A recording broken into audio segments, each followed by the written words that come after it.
going to start this work session meeting. Today is Thursday, December 20th. It is 5:05. And let the record show that council members Sedquist, Shepard, Seiler, and Cannon are all here. So we do have a quorum. And item number 3 is to receive a presentation from Halff Associates on the comprehensive plan. Go ahead. Thank you, council members, mayor, city manager. Appreciate the opportunity to come talk to you guys a little bit about Halff and who we are. I am Tim Bargainer. I'm a vice president with Halff Associates, and I am the firm-wide practice leader for planning and landscape architecture. I have with me Matt Buchin, who's our director of planning for Central Texas and beyond at times. And the interesting part is I've been in this market here and lived here for the last 26, 27 years. I live just down Leander Road. Matt took a bad course and he lives in Cedar Park, so we try not I didn't do my research. Try not to blame that against him if you can help it. Maybe your next But he may be convincible. Mm-hmm. We have a few housing starts. So we'll talk a little bit about Halff, who we are. Halff was founded in 1950 by Dr. Halff. How are you? It was founded as an engineering firm, quickly grew to become an interdisciplinary firm, focusing on all kinds of services I'll get into here in a minute. We're an employee-owned company. We have ESOP company and a common stock shared company, which is unique. We have about 200 common stock owners, and the rest are all ESOP employees. In Austin, we have about 100 people. We office at Palmer and 45. We used to be further in. We got back in, which most of us live in. Austin is probably the second largest single office in the firm. So Matt presides over the planning and landscape portion of that here. We try to do our work day in and day out under the premise that, how are you? That we improve lives and communities by turning ideas into reality. That's our little tagline to ourselves internally. It means something to us each and every day that we affect communities by what we do and our ideas and how we present ourselves to you. Our company, these are some of the services that we present to you today. However, this by no means is the composite of all the services we provide. These are mostly related to the possibility of interaction with a comprehensive plan or community development type of things. There are other things like subsurface utilities, surveying. We do a wide variety of science and environmental and so forth.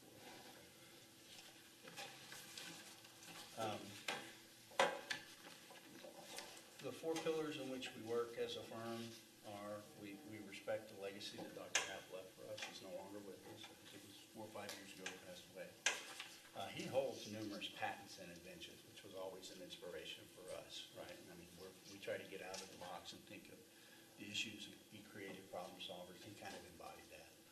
We approach each and every project and each and every client based on values and trust. And we understand that the relationships we build have to be founded in trust.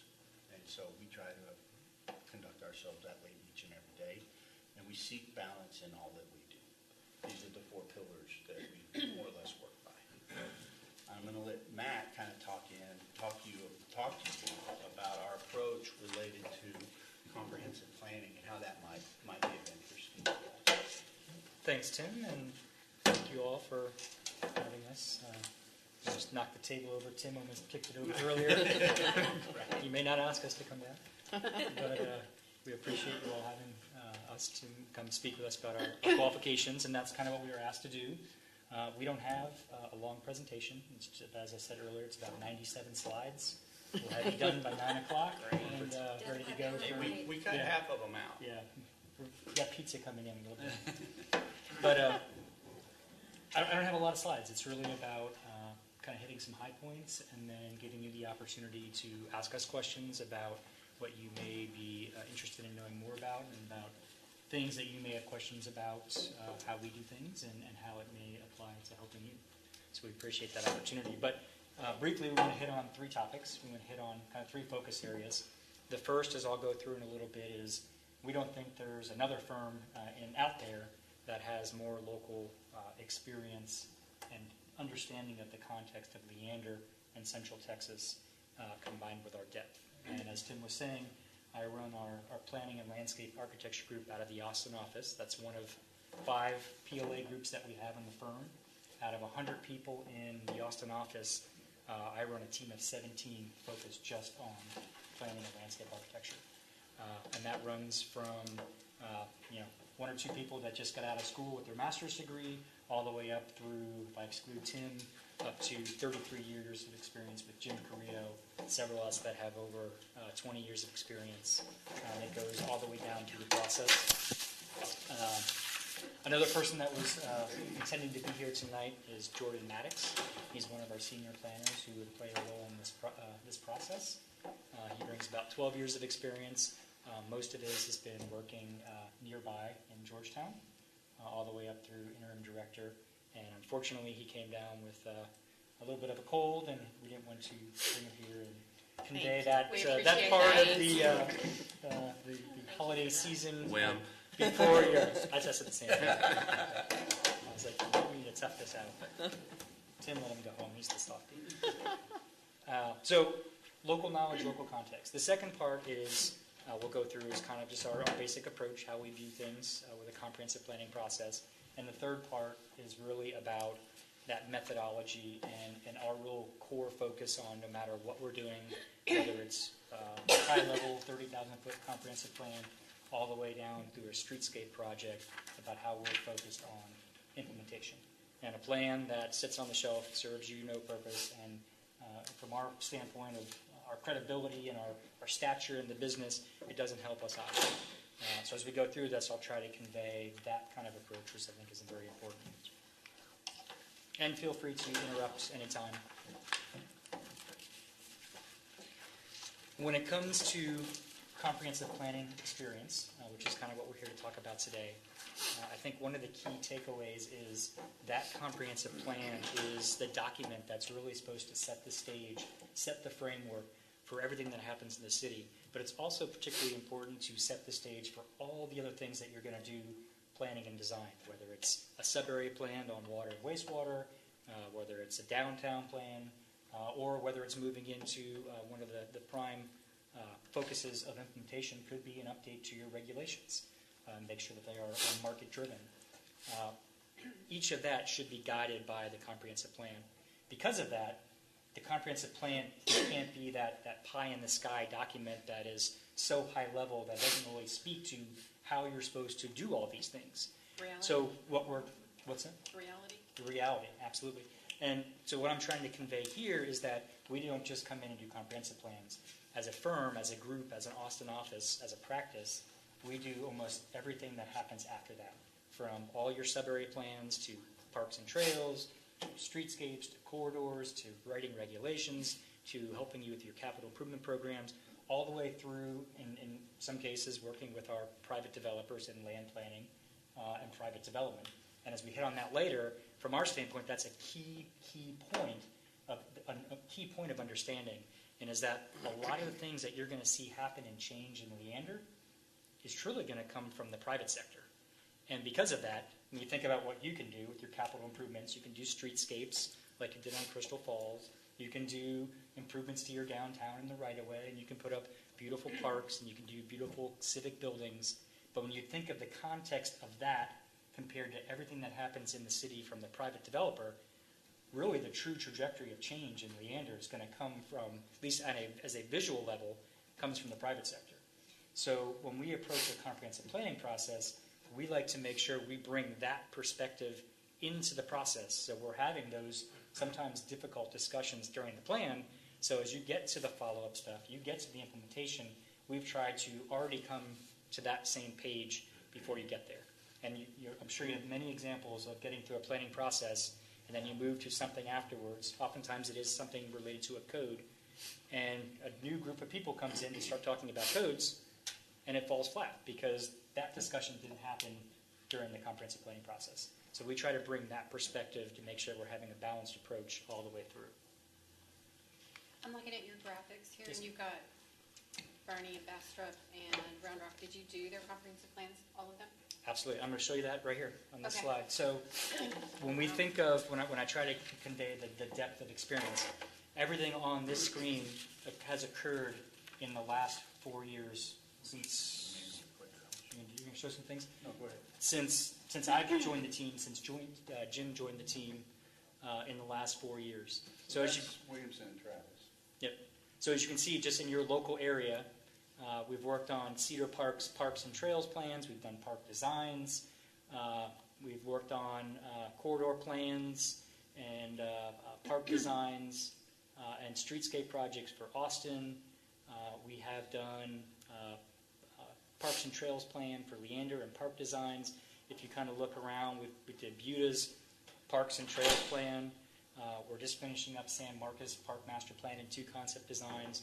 Marble Falls is one of the first communities I started working with when I moved to Central Texas. They hired us on to do their comprehensive plan.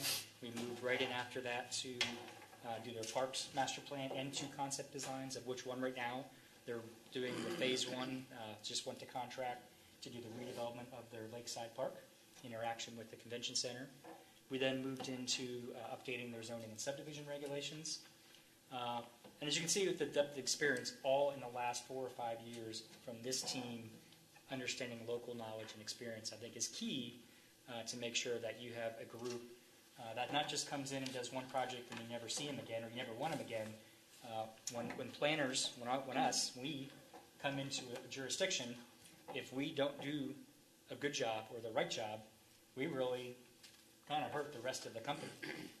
And because of that, we need to make sure that whatever comes out of the planning process sets the stage for long-term positive relations. And that's critical for us. Mayor? So let me ask you a question. So if I were to look at each of these cities' plans, the comprehensive plans for different cities, am I going to see the same thing for every city? Absolutely not, and we'll Okay. hit on that a little bit later. Okay, cool. So, Thank you. and we can send you links to any one of these plans to see, to speak to that. Okay. So I'd be happy to do that. Excuse me. Of course, sir. So every one of these comprehensive plans that you've done, you're saying these are all in the last 5 years? Yeah, so the only ones on there that are citywide comp plans are the yellow ones. Right. So the other ones may be citywide. But they Park are 5 master years plans, or less? 5 So years they're or very less, yep. recent? Okay. The only one that probably is Buda was 2012. Okay. Bastrop we did in 2016. Marble Falls, the comp plan was 2016. The park plan was 2017. The regs were 2018. Bernie just got adopted a couple months ago. San Marcos is going to the adoption process. And how many people do you have on your comp plan team? There's 17. The team is 17 that work on It's these a lot of things. places to be. You good with that? Those You are be all, everywhere? those These- are all done. These are all passed. They're done. There's 1 or 2 that are going through adoption. So do they follow, do you stay in the game with them through? Absolutely. We continue to work with those communities. When we finish a project with them, we don't leave their side just because the contract and the project is over. We follow up. If there's needs that they need on that or other projects that come along, we stay consistent. A lot of times we'll get calls after the fact, regarding implementation or, maybe there's a zoning related issue that requires a look at your ordinances to tighten something up so that they're in line with your vision. Follow up with that. If it's not necessary, then we don't. It's your decision how to move forward. But the one thing I would recommend is you keep your vision and your ordinance consistent. Absolutely. Makes life easier for everyone, I think. And so each of those is actually a separate project. Each of those circles up there. That's great. So when we think about kind of how we approach a planning project, there's a couple of points on that. Really, from the standpoint of a kind of a procedural aspect, we like to make sure that we deliver our projects on budget and on schedule. We do that by having a very strong and detailed scoping process, which ties right into initiation process. We make sure we set the stage. And then we kind of plan out and map out the entire project from start to finish. On a monthly basis, we're turning over that framework where you're seeing each month the checkoffs that we've done in deliverables and meetings so that you can see the progress we make as we go through the process. The other important part of that is, unlike many firms out there, we draft a plan as we go. So I've worked for and I've seen other firms where they come in and they spend, say it's a 12-month process, and they're 10 months in and they've come do meetings and they turn over stuff and they engage and they get feedback, but you don't really see your plan until right before the adoption process. But from our standpoint, you don't really get true feedback until you see it on paper. So right from after the kickoff meetings, the next time we come back, we'll have drafted that introductory chapter. You'll see your template, you'll see your framework, you'll see whether you like the writing, whether you like the look and feel, like the organization. And if you don't, we're early in the process that we can tweak it before we get too far down the road. I think that was our biggest issue Yeah, last time. that's huge. Well, we make that the standard practice. So we learned a long time ago that working in a closet at the end of the project is no way to do a project. It's So pretty horrible. And I'll be honest Then with you're you, gonna stop it. Half didn't do that before we got here. Okay. And the first project that I came in on, which was up in the Metroplex, a plan was turned over. I was 2 weeks after I got here, and the client did not like the look. They didn't like the feel. At that point, we had to stop and we had to basically reorient the whole thing. New template, new framework, new everything. And that doesn't serve anyone well. Our philosophy, I've not before Halff, I've worked for a national planning firm. Before that, I came from the public sector. But all the way through the process, that's the way I was brought into it, and that's the way our practice moves forward today, is that we draft as we go so that you can give us the interim feedback that we can then take that step and translate it to whatever else is next in line. Such a better win-win for everybody. QA/QC is very important. There's someone besides the project manager, the people that actually work on the plan, that will review the deliverables before they go out, make sure that it's meeting our practice standards, but also trying to catch all those typos and everything else. And then, as we'll talk about a little bit later, is everything that we do, we focus on how it gets implemented. And we can talk about that in a little bit. So that's kind of our overarching philosophy about how we approach a planning process. It doesn't really speak to the plan itself. Public engagement, at least from our standpoint, is the linchpin of this. And there's multiple ways to go about it. A lot of groups out there look at public engagement as a means to check off the box. We like to make sure that it is something that we hit off right in the beginning and we carry it all the way through. And the reason we do that, or the way we do that, is through a series of that kind of that high touch and that high tech options, because you're not going to get everybody to show up at a meeting. You're not going to get a large part of your community to show up at the meeting. So we need to have opportunities for them to provide feedback. But what I mean, we do it all the way through the process. It's just at a high level, without knowing anything about how you want to proceed. We would typically start off a comprehensive planning process where we ask you to tell us who are the key movers and shakers in the community, who are those key stakeholders that you're seeing at every meeting, and we're going to want to sit down with them and get their issues, their concerns, their wants, and at the same time they're conveying where they want to go with the community. But we take those early stakeholder meetings to really create the foundations of understanding of where we even want to go and how, or not how, but what are the right questions to be asking the next step of the process. So we'll take the results of that early stakeholder meeting, and that helps frame our next step would be, okay, now that we kind of have an understanding, let's go to the broader community in a survey and say, here are some of the preliminary things we heard. Did we hit the mark? And then we take that feedback and we pull that into the next step and say, okay, now we're going to do an open house. And the open house, we're going to bring people in and say, well, we've learned this and we've learned this. Now here's some more refined details. Are we hitting the mark there? So each part of the process is sequential as we work through. And then, of course, we would obviously recommend a steering committee. Go ahead. I'm sorry, I'm just wondering how you conduct the survey. There's so many ways to go about it. We typically use SurveyMonkey. So it is online? Absolutely online. Okay. Some communities, they prefer to have a statistically valid survey.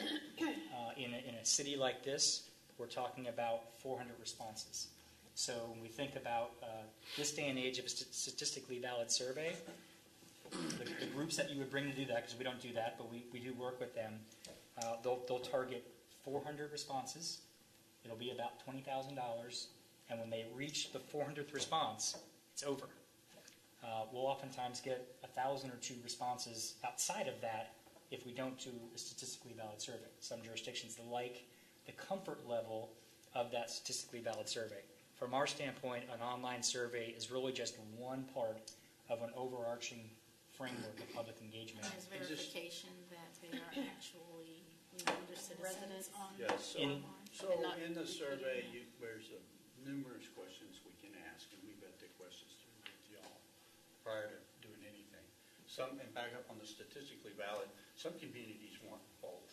They want to reach out and garner more input, but they also know that they need to hit their baseline statistical. So they'll say, okay, do an online and we'll do the statistical. Like Mac was saying, I think that reaching out and getting more online tends to be our primary recommendation. When you do both, it's just traditionally and statistically the notion that somebody's going to log on and pile on votes on That's Survey my Monkey. concern. It never happens. It's like the percentage of the times that it would influence your statistical responses is minuscule. So that being said, Leander is very diverse, and we have a few areas in town where the residents, by and large, don't have internet access or even know how to use a computer. That's So would that be a different approach, the statistically valid? Is that a mailer or? They do a phone call or a mailer. Okay. Typically, they do the phone calls. Well, the way they do it today is they will send out emails after they do a kind of broad brush random selected group of people. They will track them down, and they will. The only time they call them is to follow up with why they haven't received it back. So that they don't no longer really do, at least the ones we've worked with, sit there and have someone on the other line of the phone trying to spend half hour going through survey questions. It's So- just to touch base with the person. So for those areas where the people don't have access to that, So we when- would just not so have when- their input. So what we do is, in addition to that same online survey, is that we pull together in paper format and have it available for At a for workshop. workshop or libraries or parks. Right. But then again, it's only one part of an overall process. When we're talking about that overarching engagement, it's also about going to where the people are too. So we can do an open house, and say we get 100 people to show up. That's That not would so be bad. We're not going to complain. No. But how many events or festivals you have where you have several thousand people show up? We have it late. So to come in and set up a booth there and have not the same survey, but a briefer touch point, we can get a different set of feedback there, by bringing it to the people where they want to go versus trying to force them to come to where we want them to be. So there's so many different options how you can move forward with it. Thank you. Here's a perfect example of something you talked about earlier, but one of the post notes up there is one that we dealt with in our last complaint update was the traffic fix it. That's one of the post-it. This post-it note right here. I can't even read. I can read it up there. It's that one. Yeah.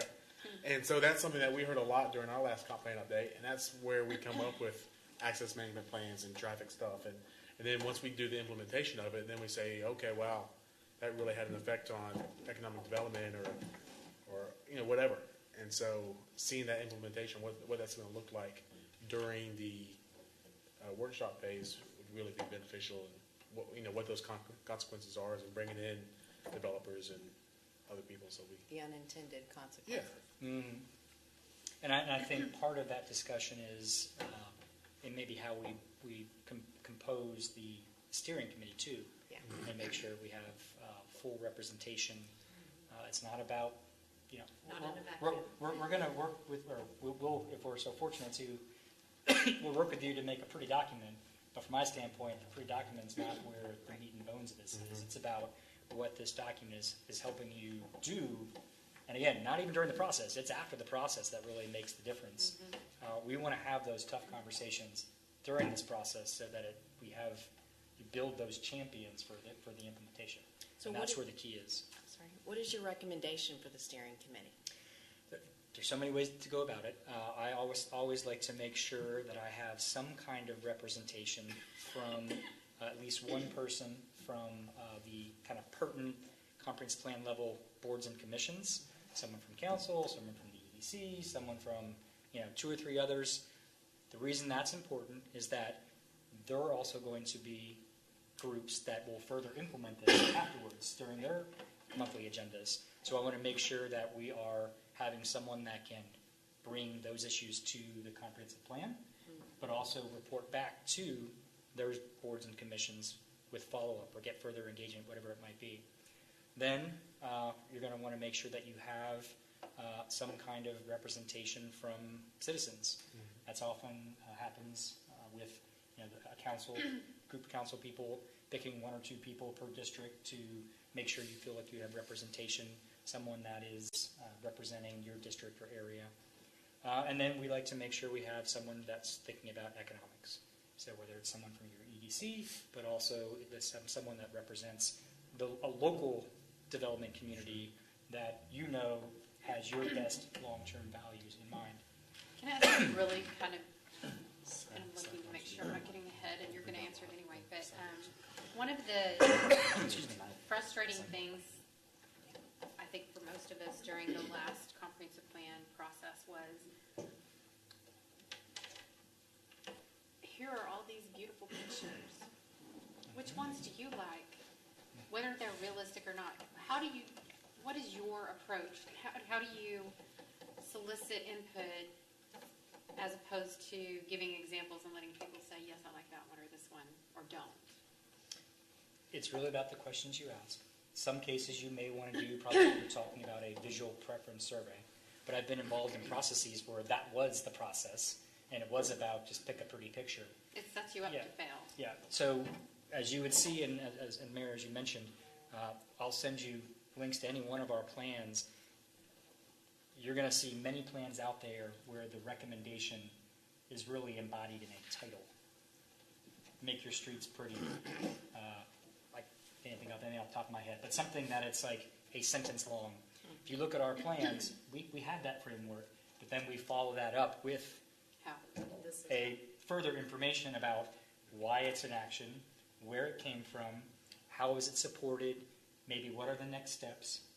And we do that, and in some cases it makes it longer. Some cases we do, like in the Bernie plan, we had a summary, high gloss summary document. We had the larger, supplemental document that had more of the details. But from our standpoint, and from my background and Jordan Maddox's background in the public sector, this process will finish at some point, and then 8 months later, you're going to go, or the city manager's going to go, all right, we need to do an update on our annual budget. We need to start looking at our capital improvements. I need your to-do list. That's where it gets hard. Staff's going to go to that, and they're going to see a sentence be like, where am I going to go with this? What does pretty my streets mean, and how do I get there?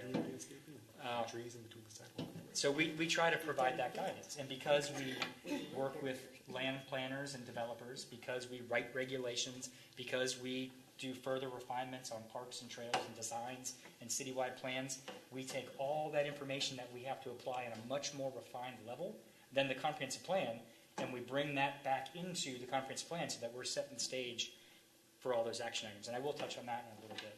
I think as deep as we can go with that, our issue has always been, there's always been that backstory on how we got to something or how something was created. So having different buy-in from all those different entities, it just further solidifies the ability of the story to keep going. Well, and part of that, when there's been a lot of changeover and such, you don't see where it's come from and why it's there. So I think to that point, when some of those ideas are being kicked around in these focus groups, it would be nice to offer, to achieve X, it would cost in the range of Y. Yes.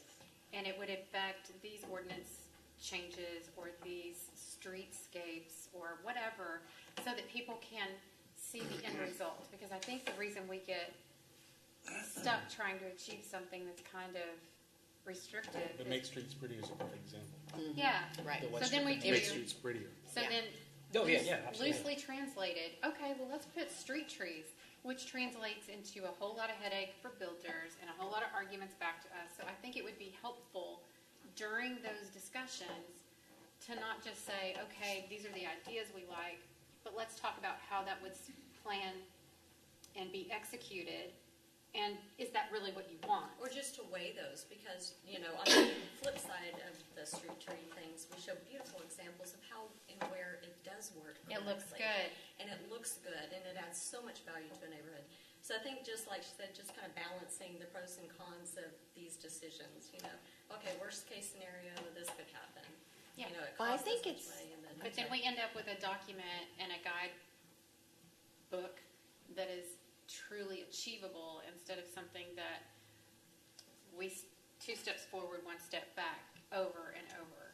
I think the that's what's difference frustrating. is that, you know, I would really want to see something where we're asking the public, or we're not leading them to a conclusion that we've already made.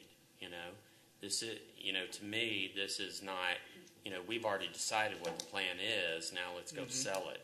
No, this is our town. It's not our town, our 7-town. Yeah. It's 59,000 people's town.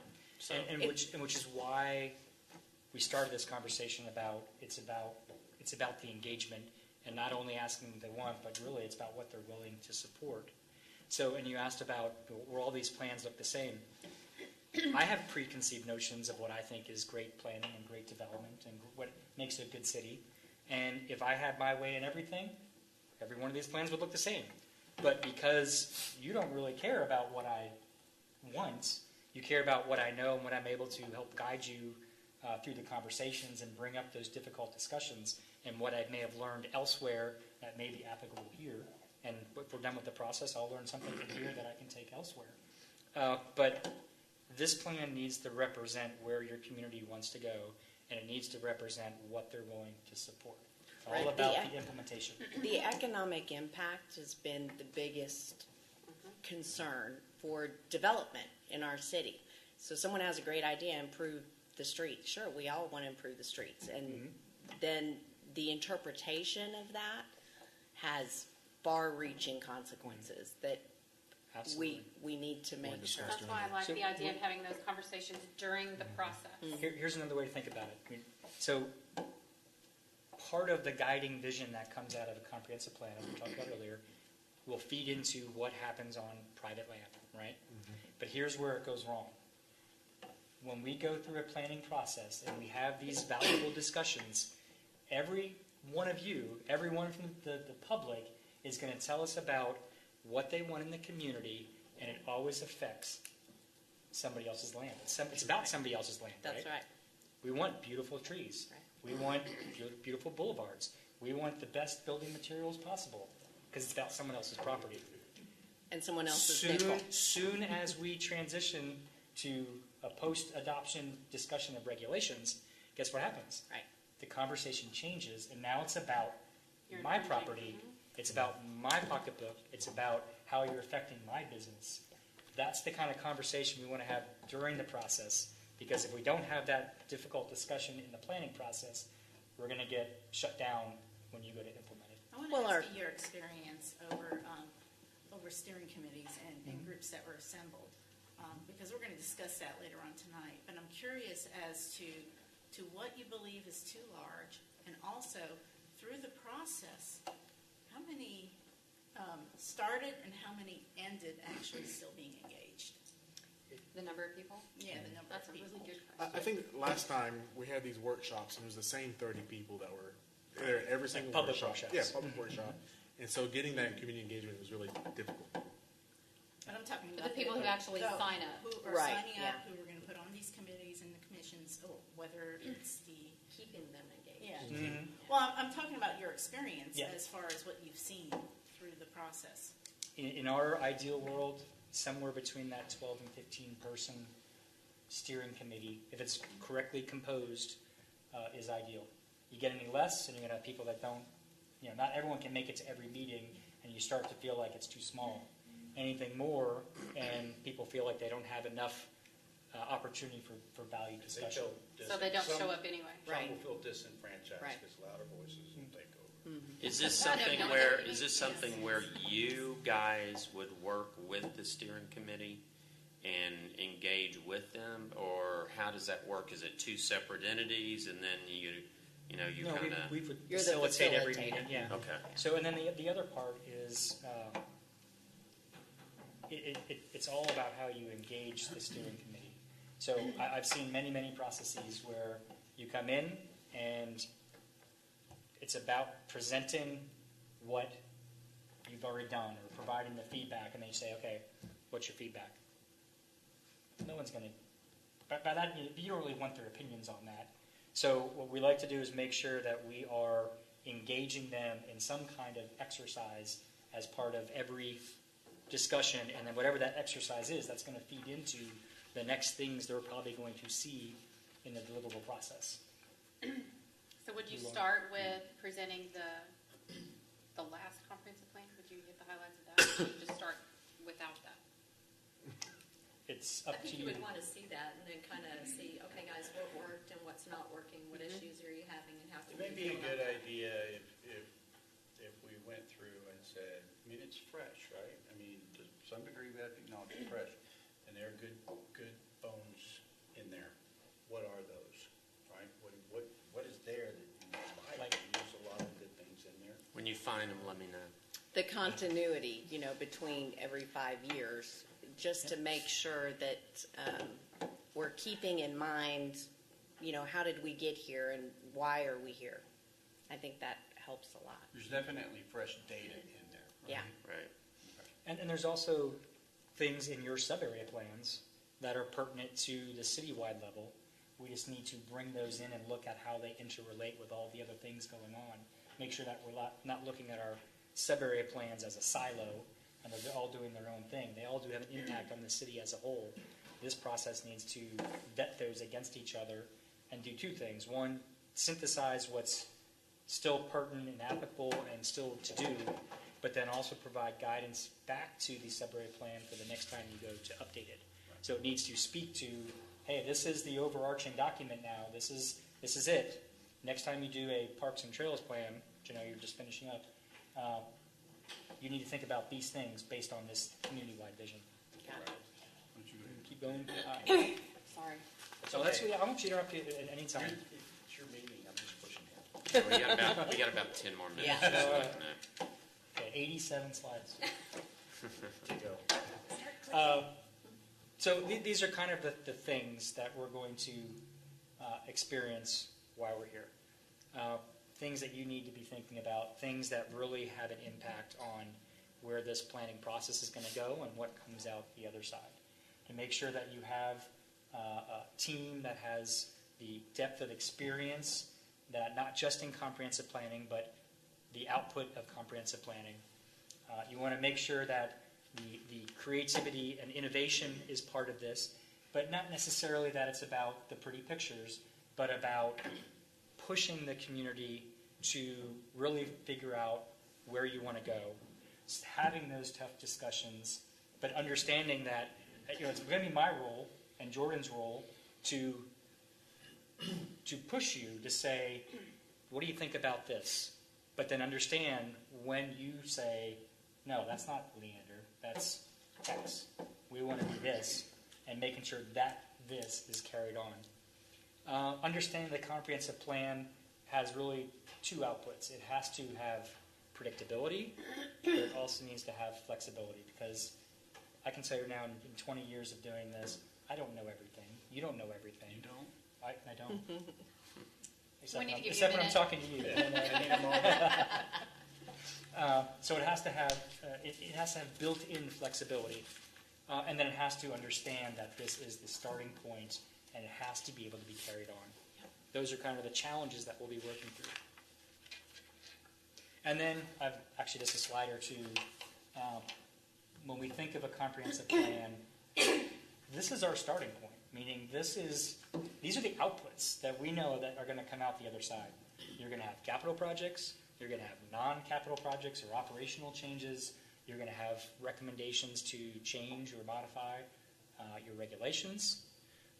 You're going to have things that, this is kind of the nebulous thing, the policy statements that come out that say, maybe this is a strategic direction of where you want to go, but we're not sure exactly what that means yet, but we're trying to capture it so that you're thinking about it down the road. That's what we kind of see those policy statements. And then things that require further study. So those are kind of the things that we like to make sure our starting point is. That's what we're trying to get to. It's about those series of actions that you're going to implement after this is done. So wrapping up that focus, we feel, and we're open for other questions, but we feel we bring the right local context. We're here to stay in Leander. We've been working here for a long, long time. We're not going anywhere. We need to make sure that we provide something to you that you're proud of, that you're able to move forward with, and that's something that we're proud of too, so that you ask us to come back and play with you some other time. Making sure that it's comprehensive in what we're doing and it's looking at the entire system. And then making sure in the last one there is, what is that methodology that leads us to those implementation actions which are so necessary for moving forward. I'm not even going to go through that. We talked about that. We'll get to right here. Any final questions? What haven't we answered? As a facilitator, do you help us construct the steering committee, or is that something that we would jump into before we choose a facilitator? We can, and we typically like to engage in that process. We understand you've got that topic on your agenda this evening. And so I think talking about those criteria, I think was an important discussion. I think that should be your primary focus. I feel, Matt will have his own opinion, but I feel that your steering committee should be the makeup of your community in the sense that who's going to build here, who's going to live here, who's going to manage here, and who you are. I'm more of a bigger picture person, and this is, as you went through this process before, this is who you want to be, right? This is very important to who you are and who you want to be when you grow up. If you work through this process and have done well, and your community's engaged and you get buy-in, this is who you're going to be. So you stand for that. So don't fall for anything, stand for that. That's my pitch right now. It's whatever you come up with, hold to it. And what kind of time frame do you envision? I mean, like, is this a 3-month process? Is it a 6-month process? Is it a 1-month process? It's a year. Neither of those. None of those. On average, probably a community of this size, we're probably saying 12 to 14 months. Yeah. Okay. And when you think about that, 3 months of those is just getting through the adoption process, Okay. getting through the P&Z, and then through a reading or two with the council. The first, say you move forward with us, that first 3 weeks is about the initiation and figuring out who you're going to invite to stakeholder meetings. So that takes off a month in the front. 12 to 14 months is the comfortable. Not that it can't be done any shorter. Sometimes communities drag it out much Steering longer. committee meet once a month. Getting your community engaged in this is very important, Takes some time. obviously. Yeah. So, let's give that room if that's Sure. your focus. That's usually takes time. It is the most important thing. Yeah. Absolutely. Thank you, guys. Thank you. Thank you. Very much Appreciate appreciate it. It was wonderful seeing it. Anything else you need, please let us know. Thank you. Good evening, everyone. Today is Thursday, December 20th. The time is 6:04. Welcome to the regular meeting of the Leander City Council. Today we have Pastor Mark Brown, who's going to do our invitation. If you'd remain standing after that for the colors and our pledges of allegiance. Thank you.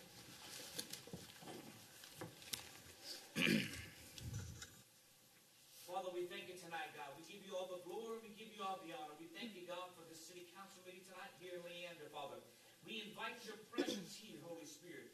We ask that your presence, your glory, and your anointing will rest, rule, remain upon this council meeting tonight. Father, we ask that, Father, that the wisdom of your Spirit will rest upon each one of these, Father. We bind every demonic spirit that be opposite against the will of God, and we invoke your name that's above all names. And Father, we declare tonight, Father, that Mayor Hill and God and every city council member walk away tonight knowing they made the right decision, Father. Be with them and their families for the rest of this year. And Father, we lift up, Father, Dora Crabtree, Father, and her husband, Father. We thank you for where Steve's at, Father. We declare that your word declares in Isaiah chapter 53, verse number 5, that you were wounded for transgressions, you were bruised for iniquity, and with those stripes, God, that Steve Crabtree is made whole. We thank you that the medicine is responding to the body's responding to the medicine, Father, that he's going to walk out of that hospital, Father. Stretch forth your hand and heal now, Father. We thank you, God, in her absence of those that are substituting, God, that your wisdom will rest on them and everything will be done properly and in order, Father. And we ask, Father, tonight, Father, that your name be glorified through everything they do, Father. We give you all the glory. We give you all the honor. You're the center and circumference. You're the base and the boundary. You're the sum and you're the substance of what life's all about. It's all about you. We declare it and decree it in Jesus' name. And everybody said, Amen. Amen.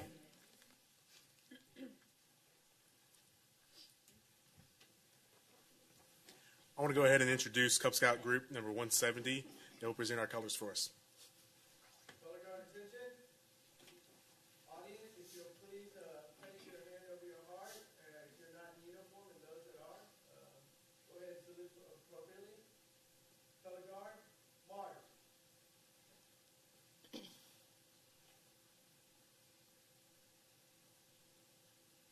Color guard, halt. Color guard, cross the color.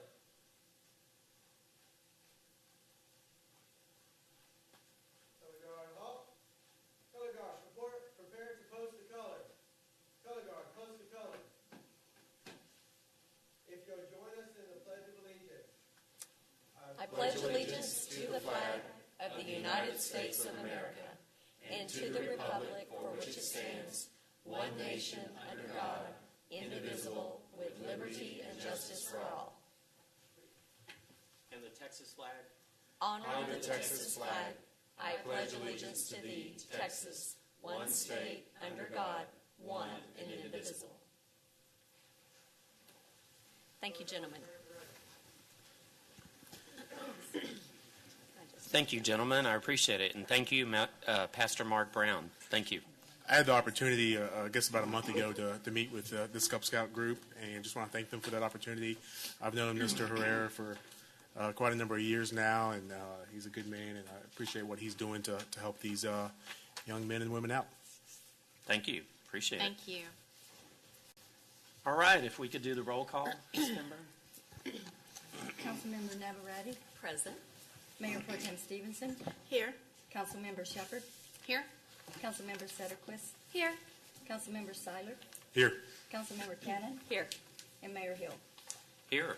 We do have a quorum. We are eligible to do business. We're going to move now to item 6, citizen comments. I do not have anybody signed up to speak. Would anyone like to speak on an item that is not on the agenda? All right, so now we're going to move to 7, recognitions, proclamations. I don't think we have any tonight. No, sir. So we'll move to number 8, staff reports. Mr. Cagle. So here we go. Mayor and council, folks in the audience, if you look to the far right in December, or any month, you can see we have 5 years. And so our most recent sales tax check for December was an increase of 35.62% over the previous December. But I will always tell you, never get too up or too down over 1 month's results. And so the first thing we do when we get the check is we go dig into the details and see what's going on. And there's a lot of different aspects to that number. And for some reason, this happened across the state. There were a lot of early payments, and we had a big audit adjustment. And so that made that that's how we got the 35.62%. If you pull those two out, we're still at about 11% increase, so it's a good increase. And then you look back at the last month, in November, we were 18.47% increase. So we've had 2 really good months in a row. Now, caution you on January, my guess is will be a very small, hopefully an increase, but a small one because of a large prepayment in December. And when you look at these numbers, recall that you're looking at economic activity that's 2 months old. So when we receive our portion of our sales tax from the state for December, that reflects economic activity that occurred in October. So lots of sales occurred in October, and they wrap up the month, send the money to the state in November, then they send it to us in December. So this 35.62% reflects activity that was occurring in October. So if you wonder about, well, what's your big sales tax check, that's the one we receive in February with all the December sales in it. So another note, while this is the last check of the calendar year, it's the first check of the fiscal year. So it's a great way to start the new fiscal year. I'd be happy to answer any questions. That's awesome. So maybe next time we can do year-to-date and just see like year-to-date how that would compare. I mean, Absolutely. Kind of look at the numbers, but that's awesome. Yeah, we can do a fiscal year-to-date, and so we can see how we're doing in the budget. And on the report that we put in the FYI every month showing the county, that's a calendar year-to-date. So calendar year to date, well, no, I don't have that one in front of me. I've just got fiscal year. But still, the calendar year, we were probably up 18, somewhere around a little over 12%, That's annual. Awesome. Awesome. Thank you. Appreciate it. All right, Mr. Powers.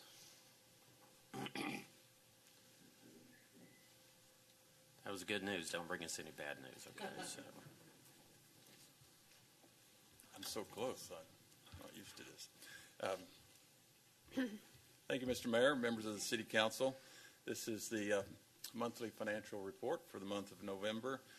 We are only 2 months into the new fiscal year, so there's not a lot of exciting numbers to present, so I thought I would kind of go over some of the activity in the department, and then in January, when we have a full quarter, we can get back to numbers, which is what I prefer. One of the things that's going on in my department that's affecting everyone else is the annual audit. The auditing firm of Parkway, Gershback, Franklin, and Nehemiah is in their second year of a 3-year engagement. They actually send their team out in September. They do interim field work, but then they come in full force in early part of November, start digging through our books and doing what they do. They spent several weeks in November. Then they do a lot of work remotely, and so there's a lot of communications with my staff in December and January. They should finish the draft in January. We'll have time to review that, address any more questions, and then we'll present the report, or they will present the report to City Council in mid-February. Just to kind of cover a few points, the purpose of the audit. First and foremost, it's to stay in compliance with state law. Municipalities are required to have an annual audit every year. That is not the case in every other state, just in case you're wondering. But the other purpose of the audit is to issue a professional opinion that the city's financial statements and accompanying notes are a fair presentation of the city's financial condition and are in accordance with generally accepted accounting principles for governments. They review our internal controls, and they sample and analyze numerous transactions to make sure that our policies and procedures were followed, there's appropriate documentation, and that things add up. The last bullet up there is, you may hear this term from time to time, but they will do a single audit report, which is a separate audit when the city has expended $750,000 in either state grants or federal grants. We didn't hit that number this year, but it's very likely that next year we will. Both the state government and the federal government require this separate audit, and this is where the auditors dig deeper into actually the grant compliance. So the ramifications are if you fail or if you have issues in a single audit, you could potentially lose your grant funding from whoever you're receiving that grant fund. So it's important for us to stay on top of that. And we get a lot of help from the departments. Also in November, we recently closed on the bonds, the 2018 general obligation bonds, transportation, parks, the senior activity center, the design funding for the recreation center, and then the Northline project and fire station number 5. So that money was received in early November. Just wanted to let you know what we do with that money before the department spend it all. The finance department works with our investment advisor, Patterson and Associates, and we start investing those funds. Now, the city has an investment policy that you review and approve every year, and it follows the state law on investing public funds. So we have limited investment options. We don't get crazy with stocks or other sorts of financial instruments that you might see in your 401k or another private equity fund. We invest in the United States government or its agencies. We invest in state and local government. We're allowed to invest in state and local governments as long as they have a AA rating. Obviously, we can invest in CDs and other instruments that are insured by the FDIC or fully collateralized. We also invest in the local government pools. Tex Pool is the largest one, most common, run by the state comptroller. And we also invest a limited amount in what's known as commercial paper, and that's debt that's issued by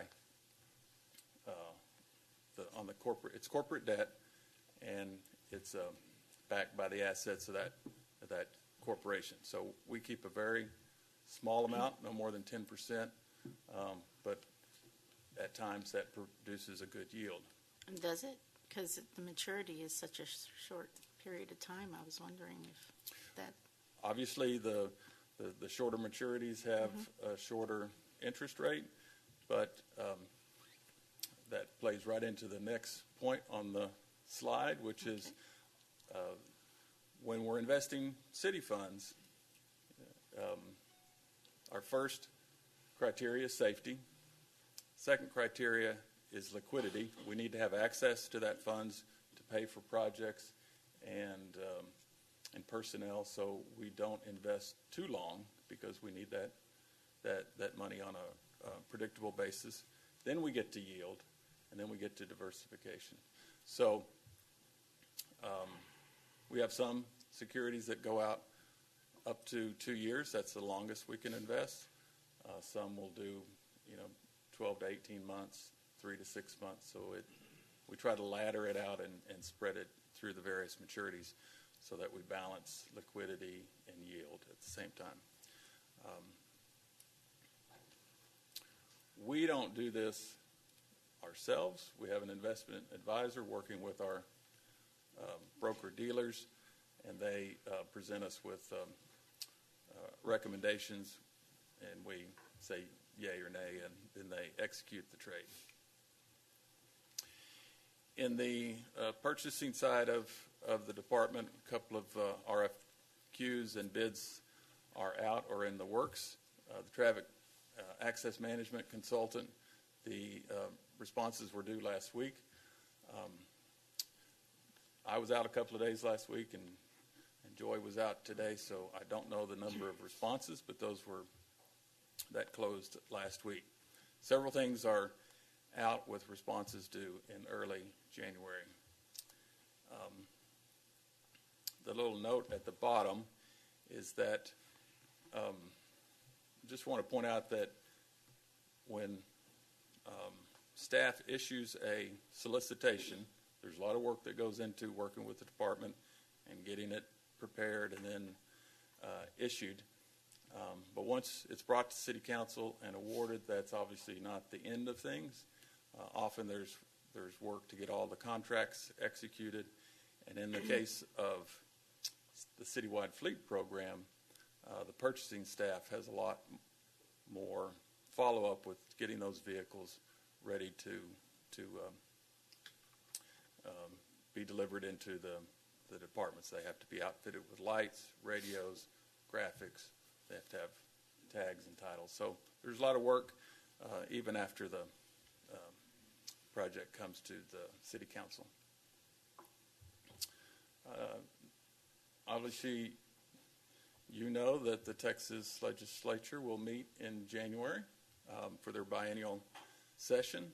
One of the things that the Finance Department, we pay attention to the TML newsletter that talks about what bills are filed in the legislature, and we try to track the things that affect finance, and some of those you probably are aware of yourself. Revenue cap legislation, different reporting requirements that would affect what we in the Finance Department have to do, as well as any other laws affecting municipal court, purchasing, the budget process, or tax rates. Lastly, we are in the process of renegotiating our franchise with PEC, as well as Atmos Gas. Both of those were executed in 1998 at a 20-year life, so both of those are in negotiations. We believe that we will bring you a proposal or a very nearly complete draft in late January, if not before, on PEC. We're behind in the Atmos Gas process, but the issues there are not financial, and so there's not a monetary issue with the Atmos Gas. So with that, I'll ask any questions, answer any questions. Mr. Powers. Wonderful slides as usual. How'd that get up there? Would you mind forwarding those to us? The slides. The slide, absolutely. I mean, there's no golf course ones, but. No, it's too early, and it's the winter. You know, when you make a prediction like that, it really calls to question pretty much everything you said for the last 30 minutes, right? Santa told me it was going to happen. Okay. Thank you very much. Mr. Womack.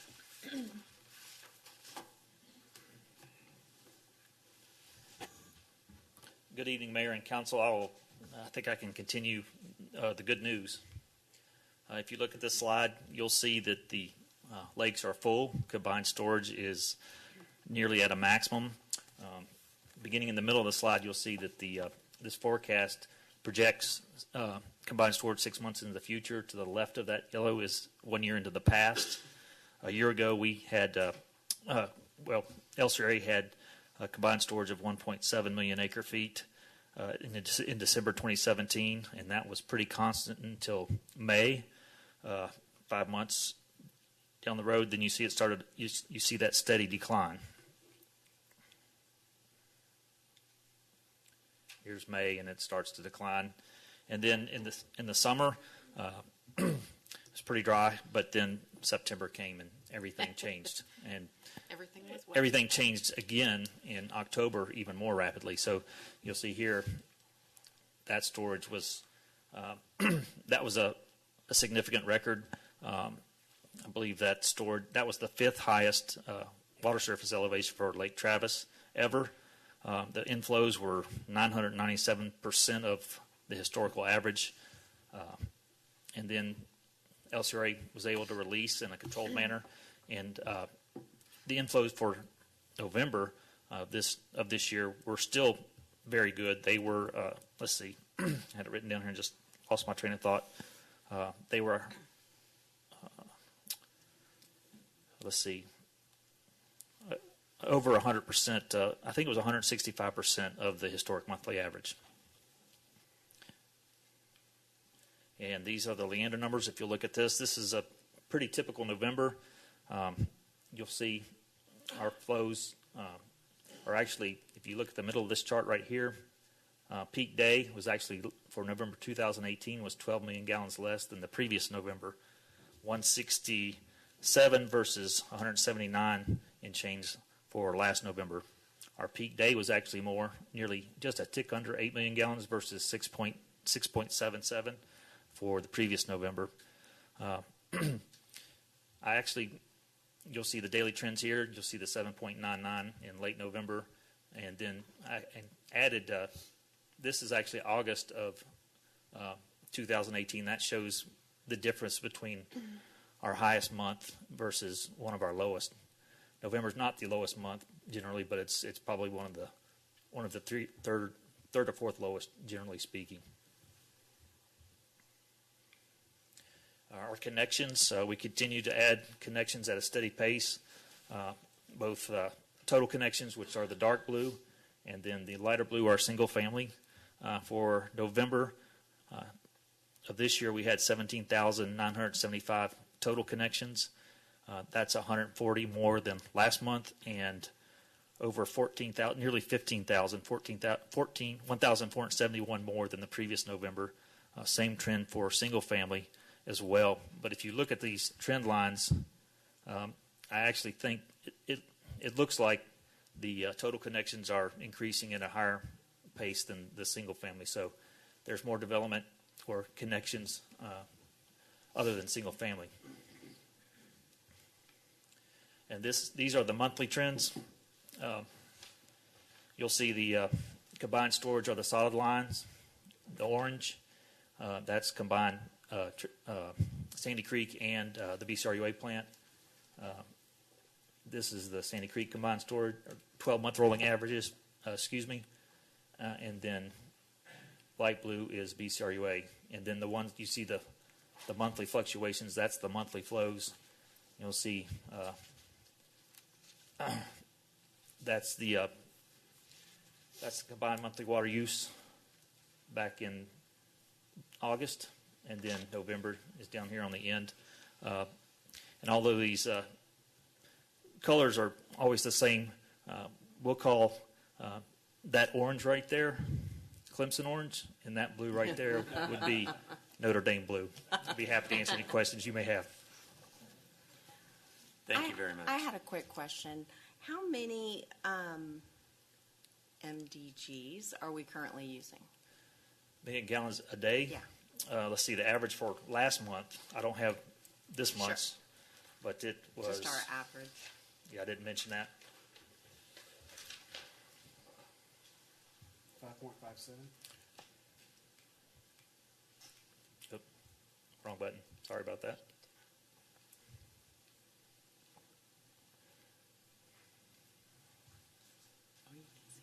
Our average 5.57 versus 5.98 for the previous November.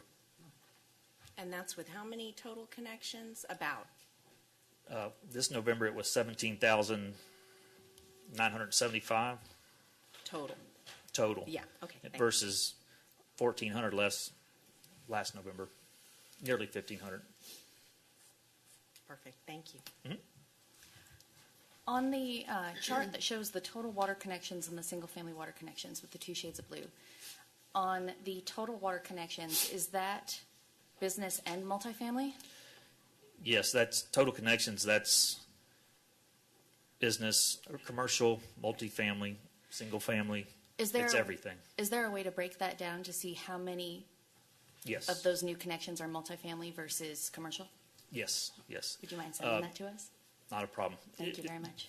It's more than just connections. It's a connection for multifamily is usually a large master meter, and then there are units for multifamily. So it's a little bit different.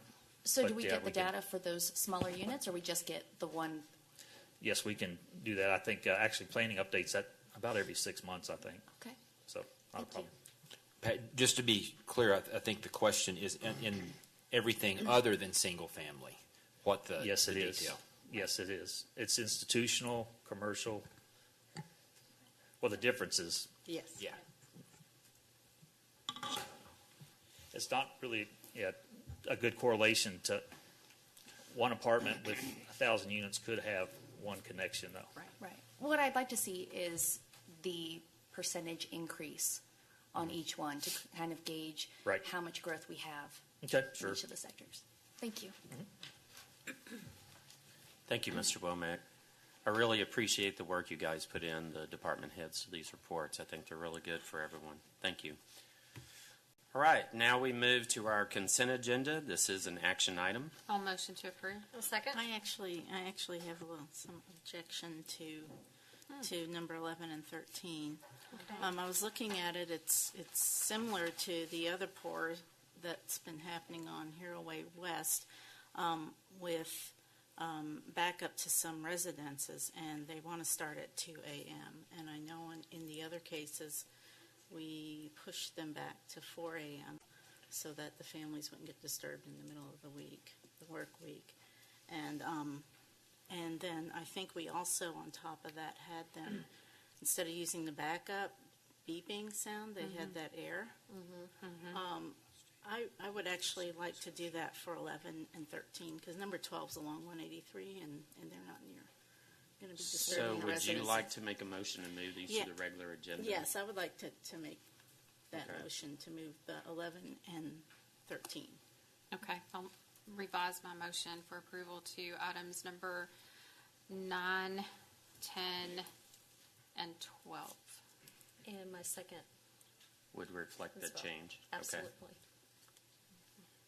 Okay, so we have a motion to approve 9, 10, and 12. Correct? Yes. By Councilmember Shepherd with a second by Councilmember Navarrete. Is there any other discussion? All in favor? So be it. All right, now we're going to move. Now, these would be on the regular agenda, not the public hearing, correct? Okay, all right. You can go ahead and do them now. Okay, we'll go ahead and Fresh. do them now while they're right here. Okay, so moving to number 11, approval of a waiver of Article 8.04 noise, Section 8.04.001, A11 in the hours of construction work to KCG Construction to provide for concrete pours at the Hills at Leander Project located on 960 Merrill Drive, Leander, Texas, between December 26th through February 21st, beginning at 2 a.m., for a total of 6 to 8 pours, depending on weather conditions, and requiring KCG to post notifications, minimum of 48 hours in advance of the activities. Mr. Watts? Council Mayor, I'll await your input as to how you want to modify this. Are the homes along, I'm not going to attempt that street. And a whack? Yeah, are those occupied? Along, And a whack. And a whack. And a whack. Yeah, I don't know. I'm sure they are, yes, There's a ma'am. gentleman back there raising his hand. I don't They know, are. should we? I don't know. Okay.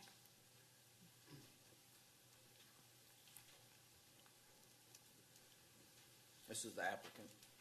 Some of the houses are occupied, some are just being built at the moment. Okay. But I think we should be respectful here as we did with the other neighborhood. I think we fought really hard on the other neighborhoods to make sure that the 2 a.m. is just good grief. I think that's really, really hard on some folks where we came with the 4 a.m. And I think only having 6 to 8 pours, I think hopefully the 2-hour difference wouldn't hurt you too much. Like I said, that'd be depending on the weather. If the days are warmer, we pour the concrete at night because it takes longer to dry the concrete, so we can finish the amount of concrete that we pour at that time. As it gets warmer, it dries a lot faster. So if we pour at 4 o'clock in the morning, my guys are still there 12, 14 hours later finishing that concrete all day long. So if we start a little sooner, they get it finished by 2 or 3 o'clock in the afternoon, they go home. If they can't get that concrete finished, they're not going home till 7 or 8 o'clock at night. So that's why we asked to pour a little sooner. And we just got to think about the families that are up at 2 a.m. when, they've been there, so. Are your pours abutting those homes, or how far away are you? Some of them Right up were against probably it. 15 to 20 feet behind the fence line. That's That'll be just on our garages that we'll pour. Those I can schedule during the day and pour those garages during the day, which will keep it off the property line. Now, the building foundations, I have 12 building foundations I have to pour. We're going to condense those into 6 pours instead of 12 pours, so we can reduce the amount of pours. So can you start on the east side if you're going to start? I will be starting on the east side, coming along the front of the property, down the west side, and finishing up on the west side, which is closer to the homes. So that would put you there at more of a reasonable hour? Well, it depends. I can start there and come around and go east, or I can start east and go west. But it just depends on getting all the foundations done, getting the plumber done, getting the cables in, getting the inspections done, and what I can get done first as far as my building pads to move around to the pours. Generally, we're going to try to pour during the day. But we're just in case the weather, something comes up, we have to pour at night. I think we want to work with you. I think you understand the concern is that we want to keep the pours away from those residences that are occupied As much as in the possible. very early morning hours. Yes, ma'am. So that's what I'm hoping you can address. Council, just a note, the applicant mentioned temperature issues and things like that. You know, there's not going to be any temperature issues this time of year with concrete finishing and curing. I don't see that there's any downside that they start at 4 as opposed to 2. Thank you. Okay, and also the other concern the last time was with the noise of the trucks backing up and using an alternate way of warning. So I'm not sure if you have that available. I don't know on those. I don't control the concrete trucks. They come from the Okay. plant. We have just a few plants here, and they've been willing to work with us, so they should be very knowledgeable on how to do that. And still be OSHA compliant. Leander, so Yeah. I don't know yet. But Okay. when I talk to my concrete foreman, I'll pass the message on to try to keep the noise down, prevent the backup. There will be a little bit from the pump truck making noise. Well, you know, they're able to muffle the alarms. You can't eliminate them due to Correct. OSHA Yeah. safety rules. OSHA Right. safety. Okay. So then the motion would be to change that to 4 a.m. Yes. Is Yes, that correct? yes. Would you like to make that motion? I'd like to make that motion on item number 11 to the beginning time to be 4 a.m. instead of 2 a.m. I'll second. Do you want to handle the backup? And the backup, and to have Muffled? reduced volume mufflers on the backup. Is that Equipment. possible, though, again, with OSHA? It is. It is? They can muffle There are it, alternate they just can't. methods. Okay. They muffle them. They're just not as loud. They're still present. You still Yeah. you have to have it to warn Yeah, you yeah. Yeah, just Folks during in those proximity early morning to- hours. of a Okay. backing vehicle. So, And we still have to follow the notification yes. requirements. Okay. Okay. Okay, so we have a motion to change it from 2 a.m. to 4 a.m. by Pro Tem Stevenson, with a second by Councilmember Neverready. All in favor? All right, passes unanimously. And then number 13, approval of a waiver, noise section 8.0401, and the hours of construction work to Leander ISD to provide for concrete pours at the following Leander ISD Project Sites: North Transportation Facility, 2332 Sage Ranch Drive, Glen High School Agricultural Barn, 1341 Collaborative Way, Middle School number 9, 1601 Collaborative Way. LISD will place temporary signs on the property notifying citizens in the surrounding area of any planned early morning concrete pours. How you doing, Jimmy? Good. Mayor, City Council members, thank you for letting us be here tonight. We are asking for this variance. We do work very hard on working with the HOAs, working with them, notifying them, emailing them regularly, communicating with them. And this would be consistent with Macho Elementary, Tom Glen High School, as well as Aiken Elementary, the same format that we've done. And as far as the backup, the beepers, that's one of the biggest distraction to homeowners. We strategically don't let them back up. We have them pull up, dump, and pull up, dump. And so it's how you run your concrete trucks. And we've been very good about don't let them back up. You just pull them up and make it strategically your pathways where you're not backing up. So it's a matter of managing. And that's what we have done on all of our projects. And you're always going to have one or two, but generally it's very few complaints we get out of schools. It's communicating, letting them be aware, putting signage, and also working with HOAs. And our pours, I think on those projects, we believe it's 75 to 100 concrete pours. The larger ones are 10,000 square feet, usually about 250 yards of concrete, which as you try running those, you're running 28, 30 trucks of concrete through there. And it gets very critical on the timing. You have all those trucks get stuck in traffic. You lose a concrete pour, it's $200,000. And so to protect the taxpayers, we try to work around and then be very diligent on not to disturb the neighborhoods as much as we can. You So mentioned HOA. Do you actually notify each individual homeowner? Well, or- we do it to the HOA, and then they distribute their communication out to their neighborhood within their network. And then we have signage going by the sites to notify the landowners that concrete pour Wednesday, 2 o'clock. So do they know things? Gotcha. Does that meet, Mr. Watts, does that meet our notification requirements? Okay, thank you.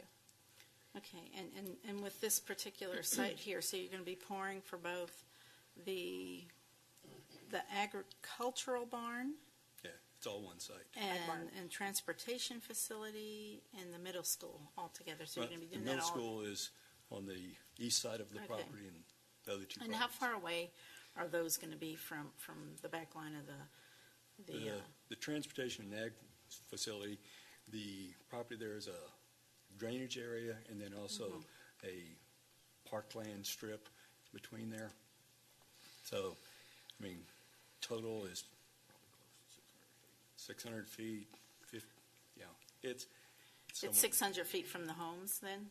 Well, you've got a street It's there, too. approximately 600 feet. Yes, ma'am. If you look at the location map, Mm-hmm. there is a scale on the map. You see 1 inch equal to 800 feet. And if, unless they're right up on the street, Yeah. Jimmy. So you're not going to be pouring right behind There's the a, homes? there's a drainage culvert between the concrete pours as well as, Okay. North. It's that north section. Corner area. Okay. Northwest quadrant. So that would serve as an actual buffer between. and there's a buffer, the drainage area, and then there's a parkland strip, and then the backyards, and then their houses. And Mr. That puts them closer to homes in Deerbrook than in Savannah Ranch. Oh, definitely. They will be backing up to, or across the street from some homes that are occupied in Deerbrook. On that side. Yes, along Low Branch line in that area. So they are going to be in proximity there. You're going to be in But I proximity. understand. They'll be less than 600 feet. They're more than 600 feet away from the Savannah Ranch, but they're going to be adjacent. Deerbrook. They're going to be adjacent. They're going to be right behind Yes, behind There's those. probably So 100 foot from the homes. Something like that, yeah. So and then I'm just concerned because I know that if I was living there and city council had said, sure, go ahead and pour at 2 o'clock, and I had to listen to 75 pours at 2 o'clock in the morning. Well, I know that's not going to all happen at 2 o'clock. I wouldn't be very happy. Right. That's your largest. So yeah. Well, they're actually requesting to start on the larger pours at 180. How many days do Wow. you think it'll take to complete? We're going to be done, we're hoping to occupy the building in June, July.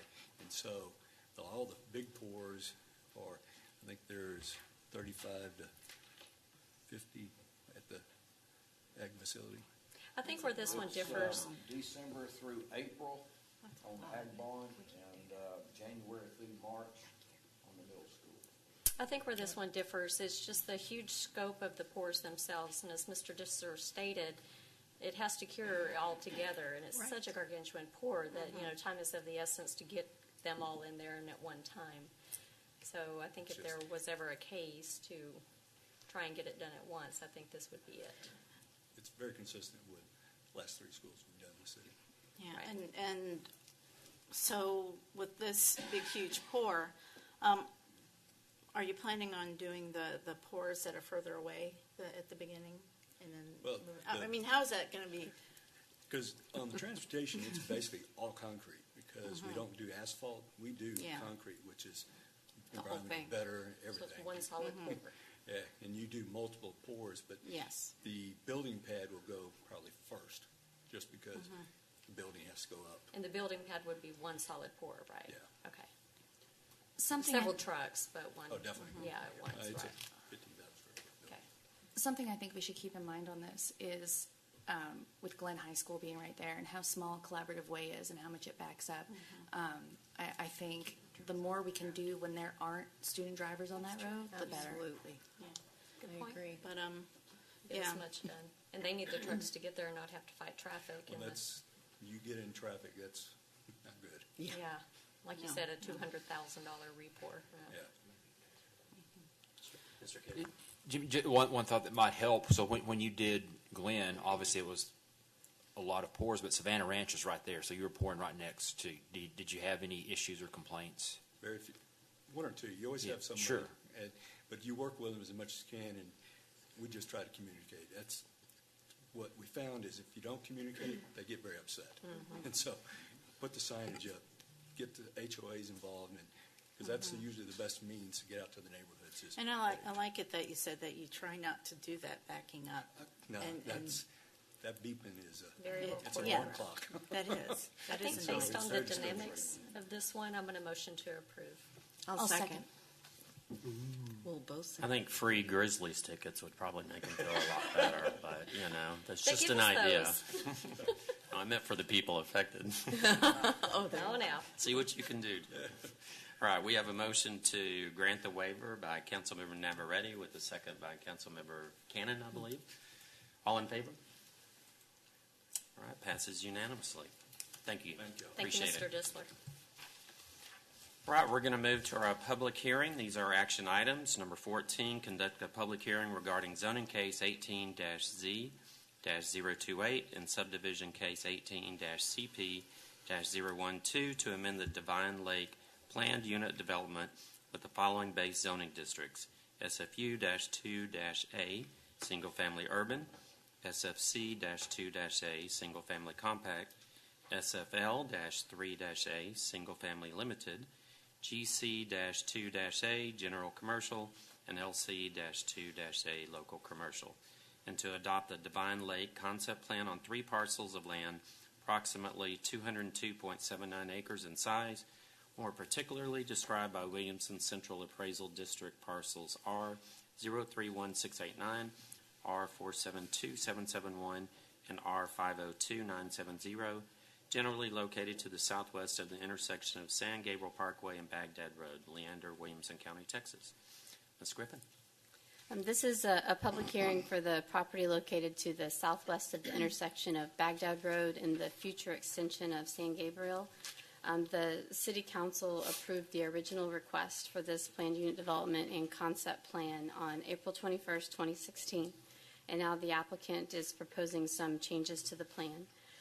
The base zoning districts that are included are the GC2A general commercial, LC2A local commercial, and those 2 districts are going to be located closer to the intersection. The general commercial is right at the corner, and then local commercial will be on the north side of San Gabriel Parkway for when that other lot is annexed and developed.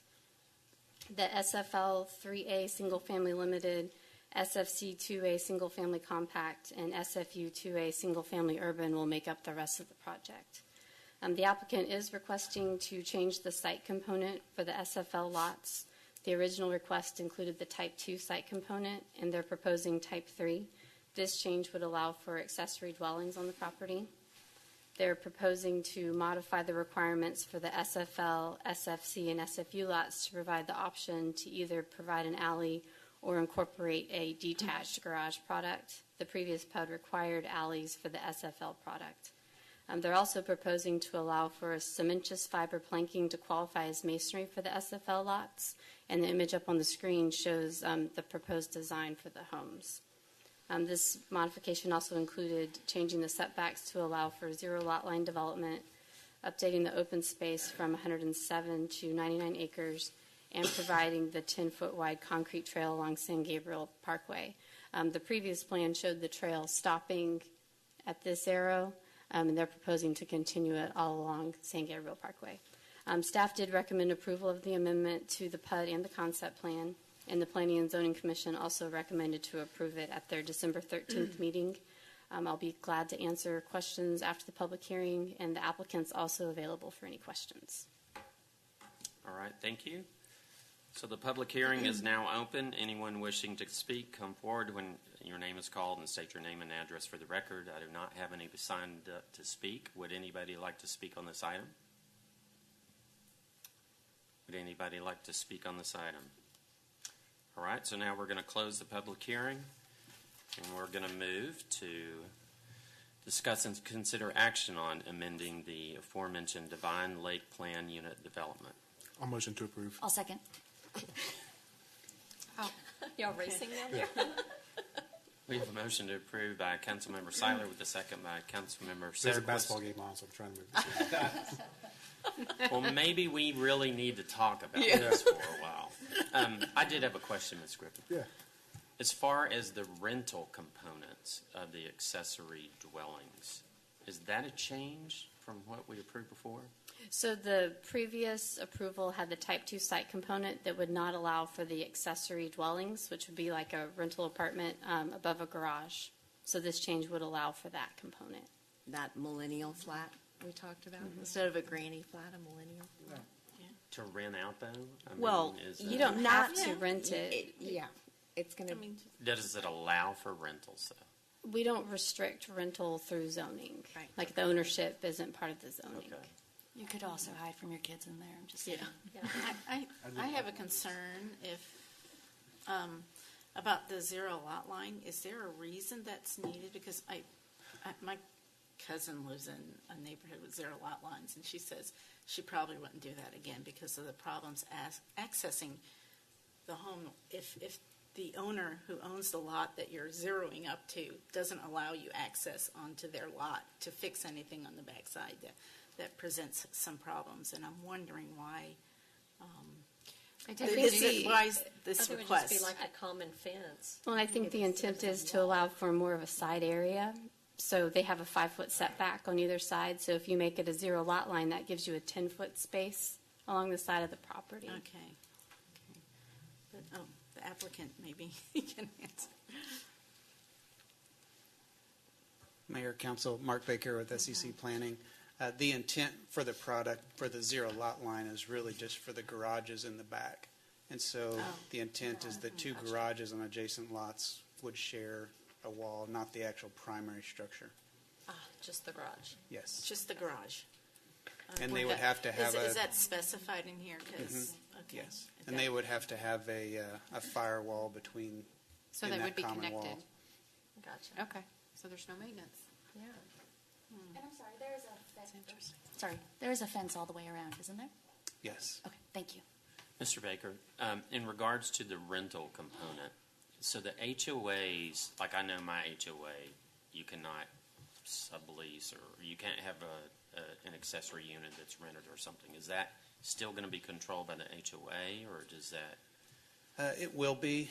And I don't know the answer from this specific builder on whether they're going to put any restrictions on that or not. I've heard everything of that accessory use being anything from an extra game room to an extra storage room to an extra room where you can have an older child or a mother or father aging stay with you. You can take care of, but it doesn't preclude someone from being able to rent that apartment or accessory unit as well. I think it's probably a sign of the times that that's something that more people are interested in having. So I think it's good to offer it. Yep, I do too. Diversified. Thank you. All right, we have a motion to approve and a second. Is there any other discussion? All in favor? All right, passes unanimously. All right, number 15, we're going to conduct a public hearing regarding zoning case 18-Z-032 to amend the current zoning of Interim SFR-1-B, single-family rural, to HC-5-D, heavy commercial, on one parcel of land approximately 9.836 acres in size, more particularly described by Williamson Central Appraisal District Parcel R031348, and addressed as 8750 Ranch Road, 2243, Leander, Williamson County, Texas. Ms. Griffin. This is a public hearing for the property located at 8750 RR 2243. The applicant is requesting to change the zoning from Interim SFR-1-B single-family rural to HC 5D heavy commercial in order to allow for the expansion of an existing RV and boat storage. This property is owned by one person and has two different zoning districts. And the way our ordinance is structured, you have an added setback when you have a heavy commercial development next to single family. So right now they have a requirement that there's a 50-foot setback from that residential line. So he's requesting to change the northern piece to reduce that setback to 15 feet. And in the future, they would be able to expand their development. The Planning and Zoning Commission unanimously recommended approval of the request at their December 13th meeting. And I'll be glad to answer questions after the public hearing, and the applicant's also available to answer questions. Thank you. All right, the public hearing is still open. I do not have anyone signed up to speak, but would anybody like to speak on this item? All right, last chance. All right, so we're going to close the public hearing, and we're going to discuss and consider action on the aforementioned ordinance amending the current zoning on this property. Motion to approve? I'll second. Go ahead. All right, we have a motion approved by Councilmember Sederquist with a second by Councilmember Shepherd. Any more discussion? All in favor? Passes unanimously. All right, we're going to move to our regular agenda. Number 16, discuss and consider action on the second reading of an ordinance regarding zoning case 18-TOD-Z-019, Subdivision Case 18-TOD-CP-011, and Subdivision Case 18-TOD-PP-015 to amend the PUD-TOD Plan Unit Development Transit-Oriented Development to establish the base zoning district of GC-4-A, General Commercial with modifications, and to approve the PAG Leander Concept Plan and preliminary plat on one parcel of land, approximately 37.25 acres in size, more particularly described by Williamson Central Appraisal District Parcel R461858, generally located to the northeast of the intersections of 183A Toll Road and Hero Way, Leander, Williamson County, Texas. Whew. Thank you, Ms. Can you Griffin. repeat that, Mayor? Everything I just said. The City Council reviewed this request at the December 6th meeting, and the Council approved the Planning and Zoning Commission recommendation with the following conditions. A screening plan would be required for any outdoor storage associated with automobile repair that would be provided to the Council for review prior to approval, and updating the permitted uses to state that the initial use of Lot 1, Block B shall be a new automobile dealership. Staff and the applicant work together to make these updates to the PUD, and the red line copy is in your packet. I'll be glad to answer any questions, and the applicant's also available. Thank you very much. The public hearing is still open. Would anyone like to speak on this item? Last chance. Would anyone like to speak on this item? All right, so now we're going to close the public hearing, and we're going to act on the aforementioned plan. I'll make a motion to approve. I'll second. All right, we have a motion to approve by Councilmember Seiler with a second by Councilmember Cannon. Any more discussion? Yes. I have a little bit of issue, and there's something that's been bugging me about this project the whole time. There were a lot of good commercial entities that have come into the city, and a lot of the reason to have the commercial entities come in is because we know that there's going to be sales tax, and it's going to benefit the population here, the tax base, and that and you know, a lot of our residences look forward to that, to also help relieve them of the property taxes. Here, we had decided to spur on some commercial entities coming in on that side, and it's really prime commercial real estate right across from our TOD and ACC campus. We decided to spend almost $1 million bringing infrastructure out, and this commercial entity has taken advantage of that too, so that, you know, they wouldn't have to bring it to their own property. We're doing that. But new auto sales, we get zero sales tax out of it. and I don't know if a lot of people know that the city you're not going to get anything from that. We're not going to get any retail tax benefit from that. So and we've seen a lot of waivers given here, and usually we give a lot of waivers to our ordinances. Our ordinances are there to make sure some standards are upheld and that it'll be a higher quality. And there's been a lot of waivers given here, and my issue is that we've given a lot, but where's the benefit to our city? Where's the higher standards that came in? When you look at the list, and we have it here on attachment 2, you can see waivers on the side there, and any higher standards that were kind of the give and take of it. A lot of times when people come up and say, okay, we want this waiver, but we'll do this instead to make it better, to benefit your city. And I really don't see anything other than a type A architectural component put in on that. And I'm a bit bothered by that. And I would like to see the Penske company come up and instead of asking for the waiver, say, hey, this is what we're going to bring. We'd like to offer this higher standard to you. And also, to have that frontage, I'm still not certain if the language is such to where we're going to have the primary use is going to be new auto sales on this whole swath of land. I know they're going to be done in 2 sections.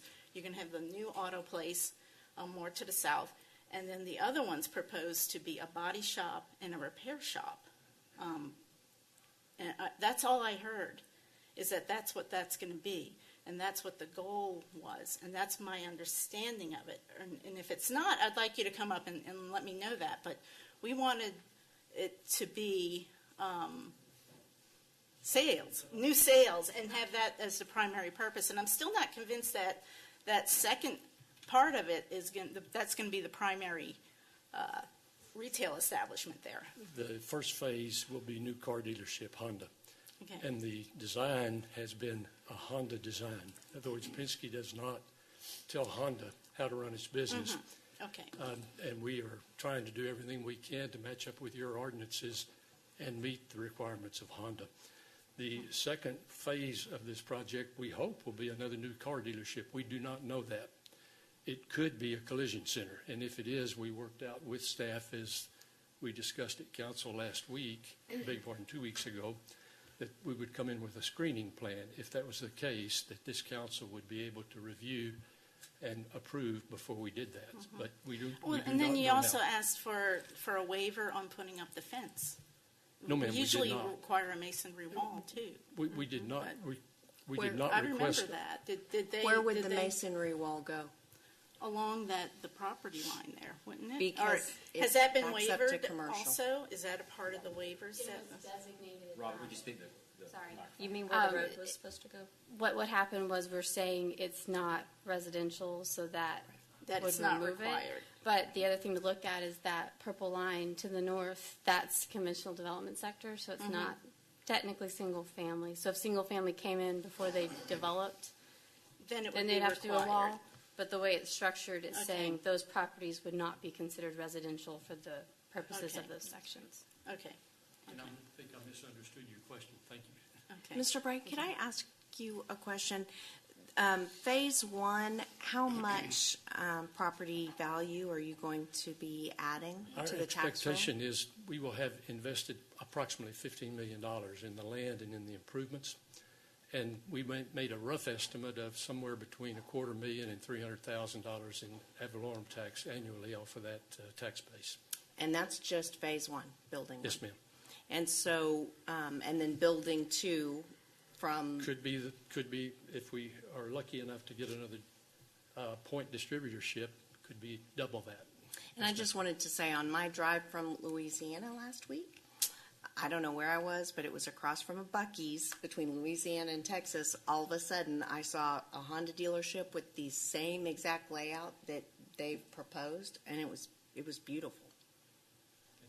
I guess my question is, we've talked about bringing businesses into the city, and if we try to micromanage what every single business does, related to what their tax benefits are, then I don't think we're going to advance our city at all. 'Cause it's I mean, not just you know, that sales I mean, tax. we've been over backwards and grabbed both ankles for a gold depository, and we're to the tune of $1.5 million, I believe, in the first year for 300 jobs, not knowing how many people are going to live in the city. So, you know, I don't know of many car dealerships that end up expanding in a new area that it ends up isolated and nothing else moves to that area. It's a catalyst, in my opinion. You know, that granted, I wish the state gave us some tax benefits on it, but it's also a catalyst to other things moving in. You know, you do have restaurants that want to move next to a dealership. You do have other businesses that once the restaurants are in, then they come. It's a seed, and in my opinion, we need a seed. So we have a motion to approve with a second. I'd like to take a vote on it. I still have discussion. Oh, okay, I'm sorry. I didn't see your hand. We don't have any laws here in town that prohibit car dealerships or auto body shops from being here, and this council has previously agreed to the various list of waivers. I think it's a bad precedent for us to set if we sit up here now at the second reading and remove them just because we don't like a business, or because some people don't like a business, or it doesn't add tax value. I think that's not our role. Mr. Bray, also, I think it would behoove your industry if you could get word to maybe the higher-ups to go to the state legislature at some point and see if we can change that. Because this is a problem that I've heard from other cities where they don't want the car dealerships because we're not getting any benefit from it sales tax-wise. Well, they don't charge sales tax, and I don't think that would fly well if we decided to charge everybody. There's some kind of tax the state is getting, correct? There's not local sales tax. Right. It's But there's state state tax. Right. There is a state of Texas tax, but also there is the local sales tax on parts and service. true. So there will be, there will be some benefits, but it's not the new cars. And the Well, see, jobs. You're also Yes, employing we're people. expecting about 100 employees. Right. And that's skilled labor. That's Yes, ma'am. a higher bracket. Yeah. I think it's also a progression, and this is something that should incentivize ancillary businesses to come in and increase our daily population. So overall, I think it's a win for Leander. Thank you. All right, we have a first and second. All in favor?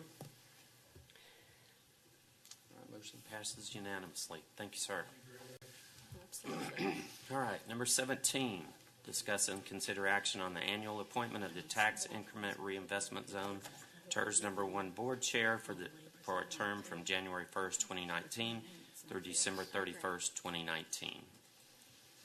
This is an action I'll item. make a motion to reappoint Cagle. I'll second. Third, in case that's anybody's. We have a motion by Councilmember Seiler with a second by Councilmember Navarrete. I just wonder if maybe it might not be a great idea to have Joe Eccles. My opinion would be that, you know, I think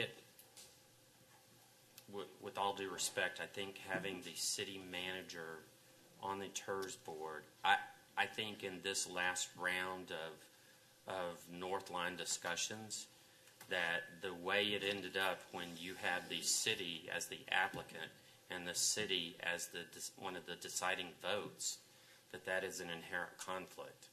And I think having, unfortunately, nothing against Mr. Cagle, but having the city manager representing the city on the one hand, and also the TIRZ chairman, you know, I wanted to see the optics of him running around being the applicant and then coming back up and being the chairman.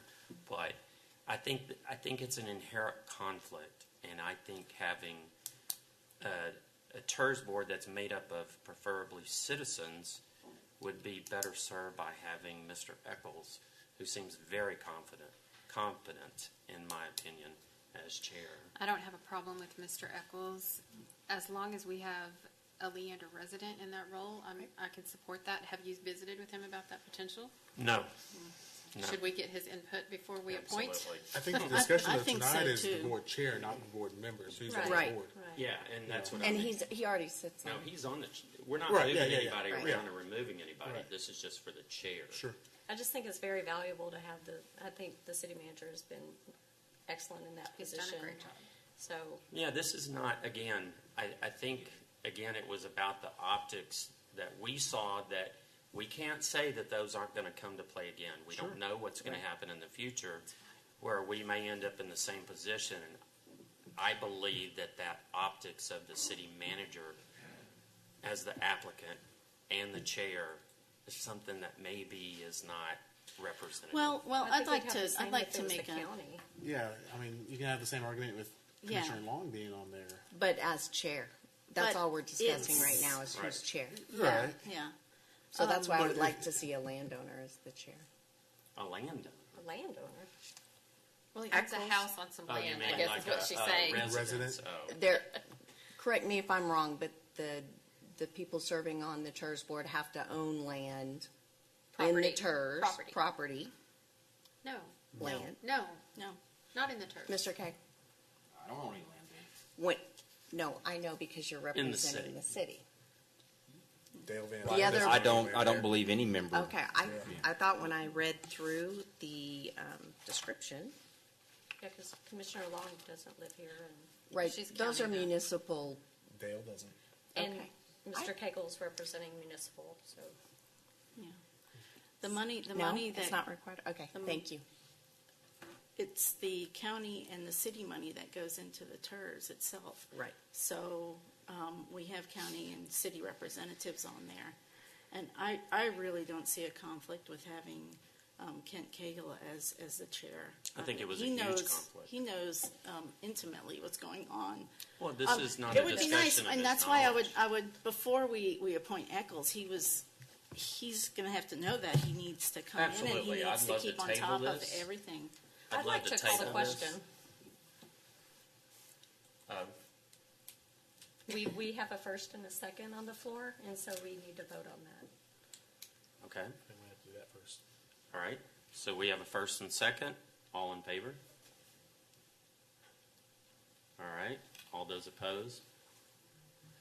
I think it's a bad look, but I'm getting used to it. Thank you. All right, so Jokes from the diets. number 18, discuss and consider approval of the Brescia Creek Regional Utility Authority to enter into contract for engineering services with Walker Partners Freeze and Nichols Joint Venture for Phase 2 raw water delivery system in the amount of $13,621,795 with Leander's cost share of 42.85%, or $5,836,939.15. Mr. Watts. Mayor and council, this contract is for the final design of the deepwater intake. This is a lengthy final design process, and it's also a very lengthy construction process based on our water demands, projected water demands. We are going to need to have this deepwater intake online at the end of 2026. There's a 5-year construction period associated with this tunnel boring job, which is primarily what it is. So we have to get the final design started and completed so that we can bid this project in a couple of years from now. Right now, the only thing that the city is doing is authorizing the BCRUA to enter into the contract for the final design. There's no construction at this point being authorized. There are no construction phase services being authorized. The city's share of the project, as the mayor noted, is 42.85%, and the cost to Leander, therefore, is $5,836,939.15. I'm sure the 15 cents will go away at some point, but that's the way the numbers crank out at the moment. And what you're doing here is you're authorizing, because of the controlling documents of the BCRUA, any expenditure over $500,000 has to be authorized by all 3 partner cities, and that's what this action is tonight. I'll be glad to answer any questions that you may have.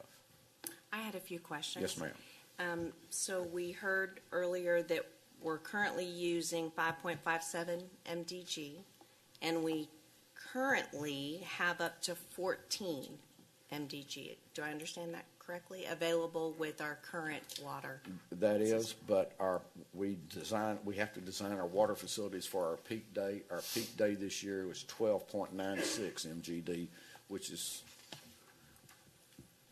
that's how we have to do these things. Otherwise, we have water restrictions.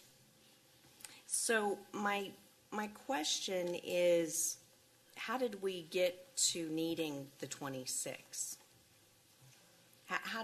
What was the criteria? It's based on estimated population growth. I might note that we made water projections in 2005, and we are tracking extremely well on the number of customers or the number of LUEs. We have seen a reduction in the per capita or the water use per LUE, but we've taken that into account in projecting when these facilities will have to be online. The issue is that the existing raw water barge, which is right now undergoing an expansion up to 30 MGD or possibly even 32 MGD, we hope to get out of the pumps and the pump system that's going to be part of the expansion, is that once we hit that 32 MGD, that is the limit of how much water we can pump to the BCRUA plant. And we have to share that with 3 other cities. Our share of that, of the actual water production from that raw water barge is approximately 47%. Now, our share is somewhat smaller than that in the deep water intake, because the deep water intake is going to replace the Sandy Creek raw water barge and the BCRUA barge and the Cedar Park raw water barge, all of which are located within a stone's throw of each other in the arm of Sandy Creek arm of Lake Travis. Those will come out of service, and all 3 plants will be served with deep water intake, which allows to take water down to approximately 565 feet. I might note that the city of Leander and the city of Cedar Park came within 0.6 of a foot in October of 2013 of having to take our raw water barges offline and go to a dramatically reduced water delivery rate with a raw water contingency project, which we spent about $6 million on. Got ready to run it. It was up and running. SCADA was proved out, and we never used it. But we have there's no option to not having water, right. Particularly not only for domestic flow, but for fire protection. Absolutely. Based on our projections, and we'll stand by our projections. We've got an accurate track record with them. When at the end of 2026, we're either going to have the deep water intake online so that we can have more raw water pumping capacity, particularly to the BCRUA plant. The Sandy Creek plant, it's a 12 MGD plant, and that's it. Actual production, although it's rated at 12 MGD, is somewhat less than that due to backwash losses. Typically, about 11.5 MGD would be its daily capacity. And but as our population continues to grow, now, we may see, if we have a recession or a slowdown in the next couple of years that dramatically reduces our growth, the council will have an opportunity to enter in on whether we start construction in a particular year or delay it a year. This action only does the final design. There are no construction funds involved in this. There are not even any construction funds for the engineers for their services during construction in this action. I haven't seen any modeling of how we're going to pay for this. Can you touch on that? Well, the payment for this action is a deferred loan. But it's going to come soon. And that deferred loan is, we don't pay that deferred loan back. We have an $8 million Texas Water Development Board deferred loan. There's no accumulation of interest, no interest penalties for 8 years from the closing date of the loan or until the actual facility that's involved in the design goes into operation, which are all about the same date, or around 8 years from now, or 7.5 years from now at 2020, into 2026. Okay, and that $8 million is really just going to cover the design portion, not the construction. Yes, ma'am. Yeah. Are there expansion possibilities at Sandy Creek? There's always. I mean, you can. It's a matter of cost.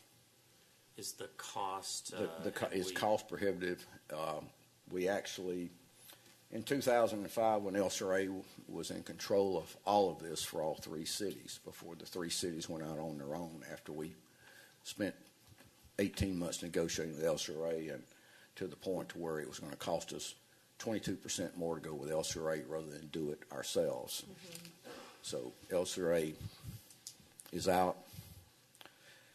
In that process, when they were still in control of the process, their Williamson County representative came to us and said, well, you guys, politically, we don't want you to be have the highest plurality share in the BCRUA.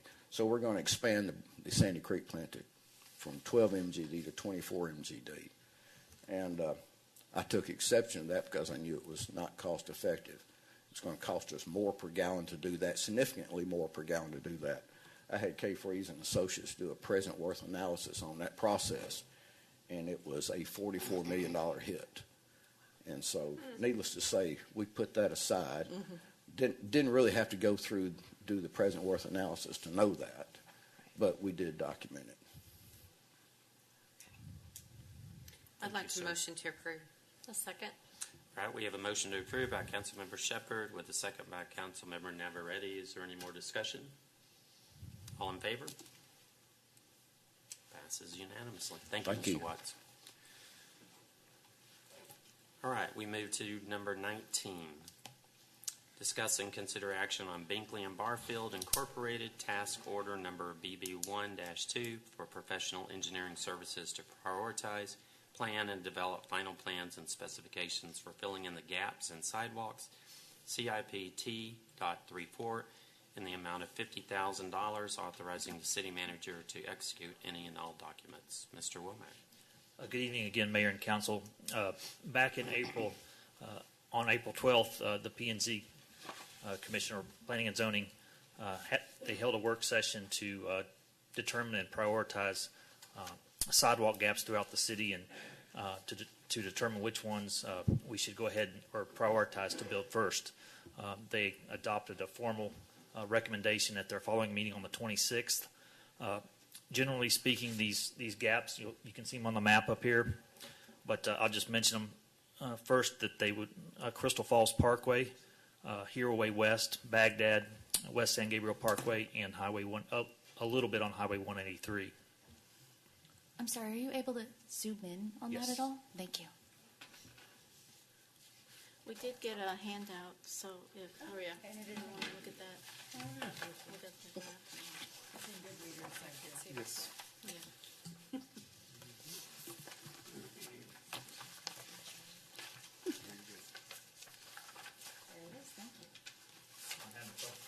I'm having a little trouble zooming in, but It's okay, we got it. if you look here where the pointer is, these are the segments on Crystal Falls right here.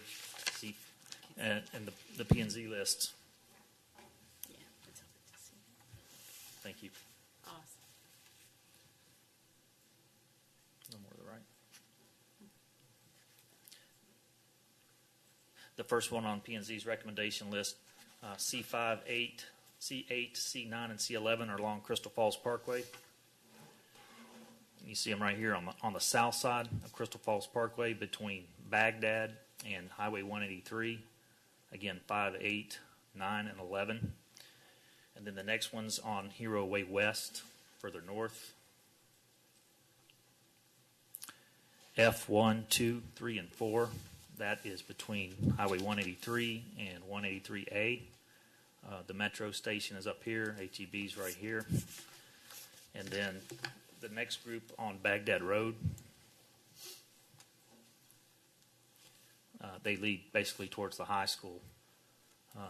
Here's Leander High School down here. It's on the opposite side of Bagdad from basically Crystal Falls down to Kettering, which is directly across from Leander High School. And then the next big group would be West San Gabriel Parkway, back up to the north near Tom Glen. That's T1, 2, and 3. Those are right here. Tom Glen is, I believe it's up here. And here's Halsey. This is Bagdad, Highway 183. You see the The gaps are shown in red. Again, T1, 2, and 3. And then there are two smaller sections on Highway 183 further to the south. I have a couple questions. Yes. How were these sites selected, and were there any sort of studies done to see what the pedestrian traffic would be? Like, I'm looking at the ones on Hero Way West, and I don't remember there being much over there. Right. Well, I'll start with the ones on Crystal Falls that we've had requests from citizens that live in the area.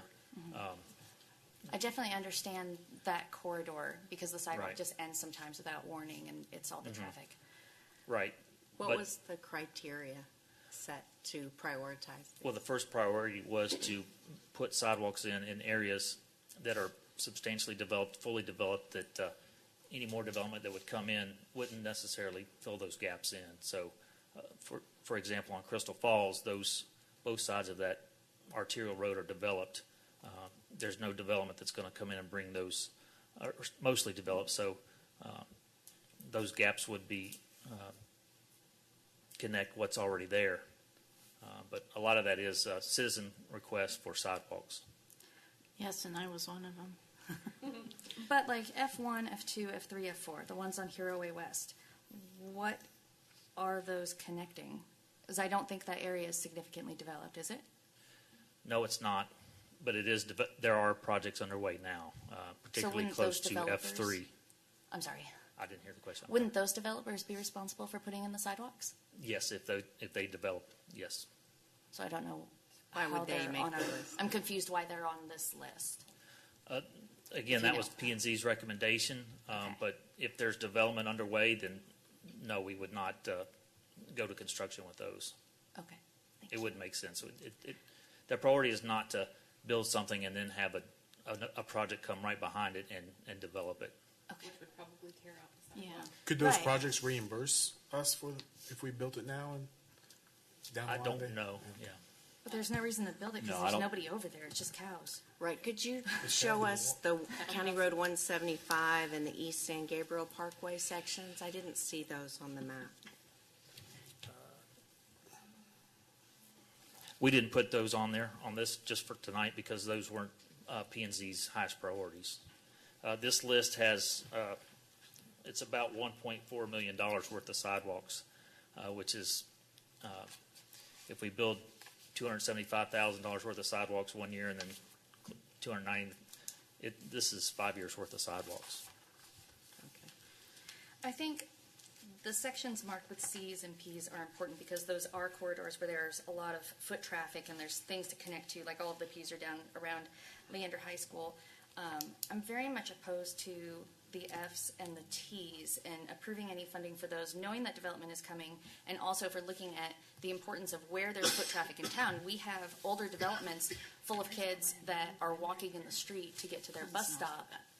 It's a lot more foot traffic than what we see at these other areas. And we can certainly take that into account as we go forward, that if if the council does not want to build those or place those as a lower priority, certainly that is definitely what we will And so follow that guidance.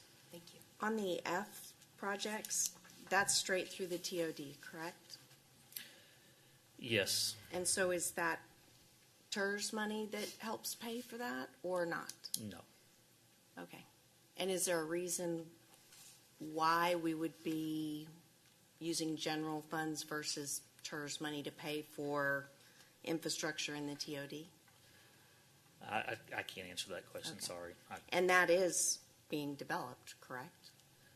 That area? Yes, I think it's called Trailside Oaks, which is right next to, or just to the east of F3.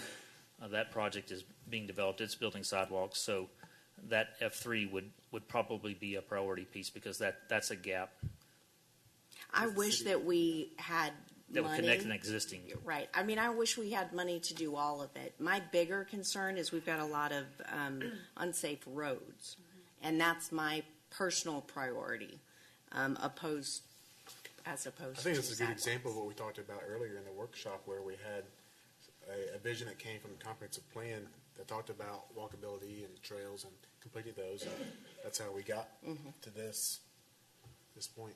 Because I think one of our biggest accoladed projects that we actually had was when as you said, some of those pieces aren't going to be, a developer's not going to come in, so we don't have that opportunity to capture that. But when we actually came through and put in the Bagdad sidewalks, that was huge, and those actually required, bridges to, go across waterways. So we've got so much feedback on that about our walkability. And Yes, and when I say sidewalks, that includes associated construction for drainage improvements, retaining walls if there's a heavy landscaping in that corridor. So it's not just simply flat work. It is a lot of other potentially significant costs. That little section over there by Hero, it's Hero Way, right? F1, Yes. 2, 3, and 4. So there's an apartment complex right there. Oh, so and and it's right by HEB where the train station is, and I think that's an area where there's going to be a lot of foot mobile traffic. Walkability is a Mr. Cagle, do you and that's probably why that was put down as a priority. Just a suggestion. Since there's far more projects here that can be done in a year, that if you want to move forward with this, instruct the engineer that the number one criteria is that it's a gap that's already developed. So there's a number on there that, in a lot of that, well within the next 5 years, a developer's going to build it. Yeah. So if the priority is on the areas where it's a true gap, where the land's already developed, make that the number one priority. And then this has to be brought back. If you want to proceed, it's got to be brought back for the construction contract, and it will have the specific project. If this is just design, this is not construction. But then we're paying for the design. Yes. Well, I think if that you would, for the ones that you want to. So it wouldn't necessarily be $50,000 for the design, just we would be if we've approved cut this to. list in half. Well, we went ahead, and the reason the consultant recommended his fee of $50,000, that he could actually have, instead of doing a year's worth of work, he could potentially do design on at one time for multiple years. So we would have projects on the shelf ready to go if and when funding becomes available for construction. I think there would be consistency here if we had one designer do it, and then when the business or whatever sets up there, the apartment complex, whatever, then they will have the designs, and then they will just build it and put it in. But then we're subsidizing them. I think what we should do is maybe approve the ones that we know are true gaps, and anything else can come to us later. Our intent is not to subsidize the development. It's to build sidewalks where development will not build them.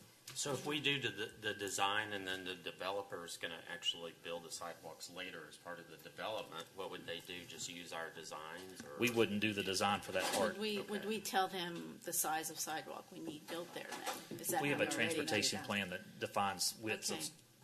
Because F1, obviously, there's going to be something built there. Right. And, Right. I think we were a little handcuffed on this. Yeah. This is not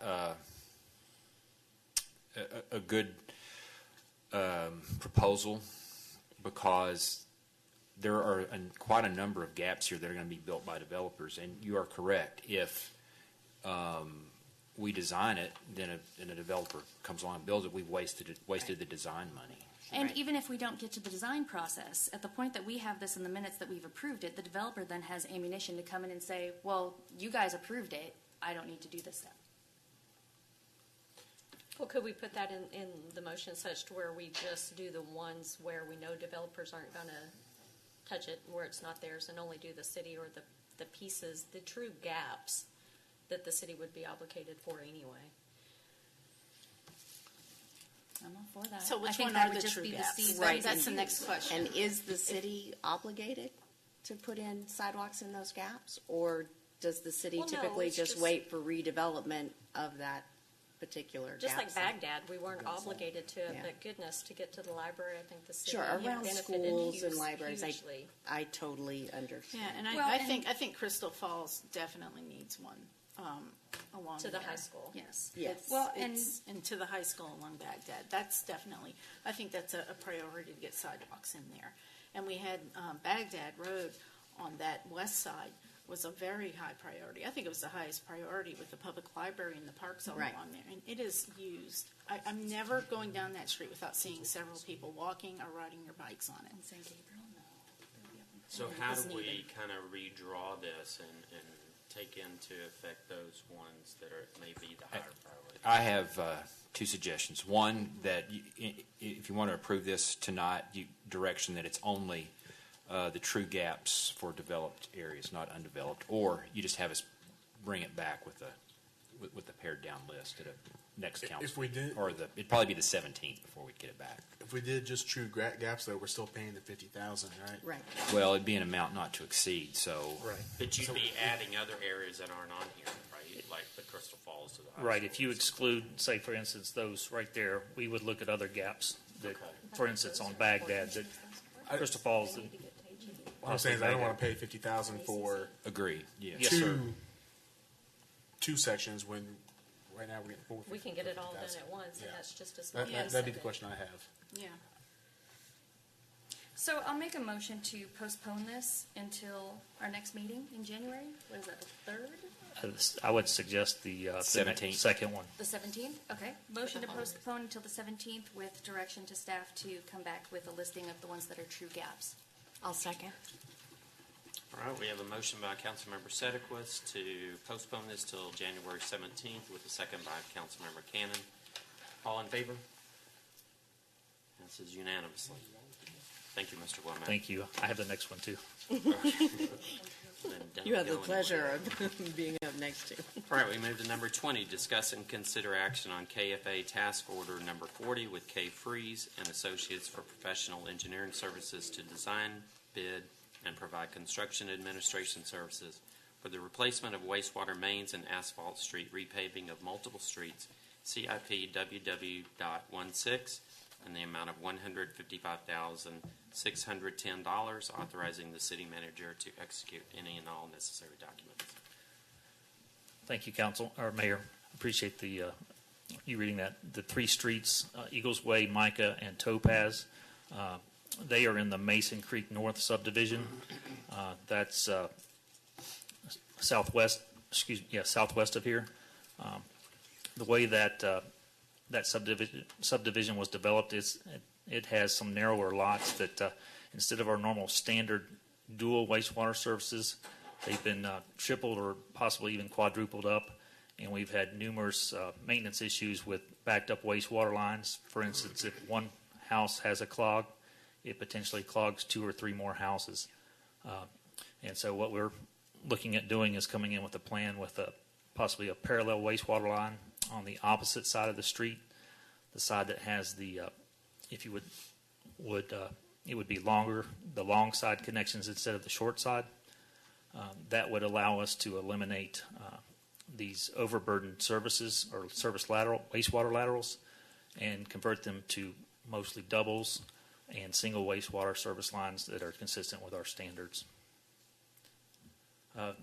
It would take about 3 months to design this project and an additional 7 months for construction.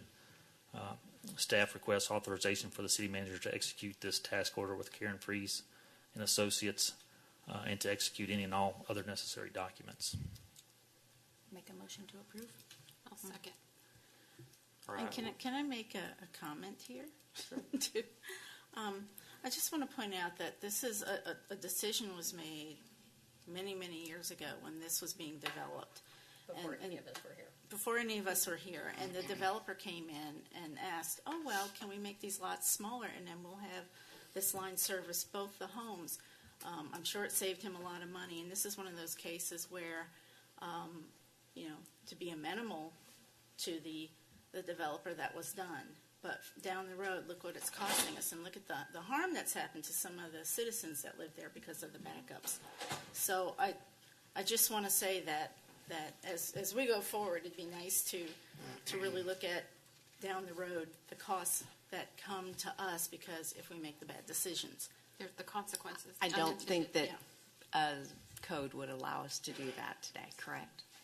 Yes, that's correct. Every time I look at the subdivision plans and the approval dates, and how and the timing of the addressing, I scratch my head more and more. And I'm not sure the We codes just need to go allowed ahead it and at the fix it. time. I Right. really don't know. I don't know. But it was a bad decision, and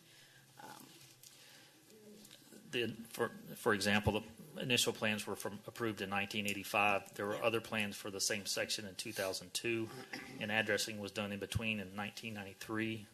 So, yeah. All right, we have a motion and a second. All in favor? Passes unanimously. Thank you, Mr. Wilman. Thank you. And I forgot to mention that paving will come behind once this project is completed, I think or the there will be wastewater lines are. I think this is one time where it will be welcomed to have some construction in the That's right. neighborhood. yeah. Yeah, we just finished the West Drive water line. That's a similar type of It's nice to rehab. be able to find a solution for those folks in this really bad situation. Thank you. Thank you. Thank you.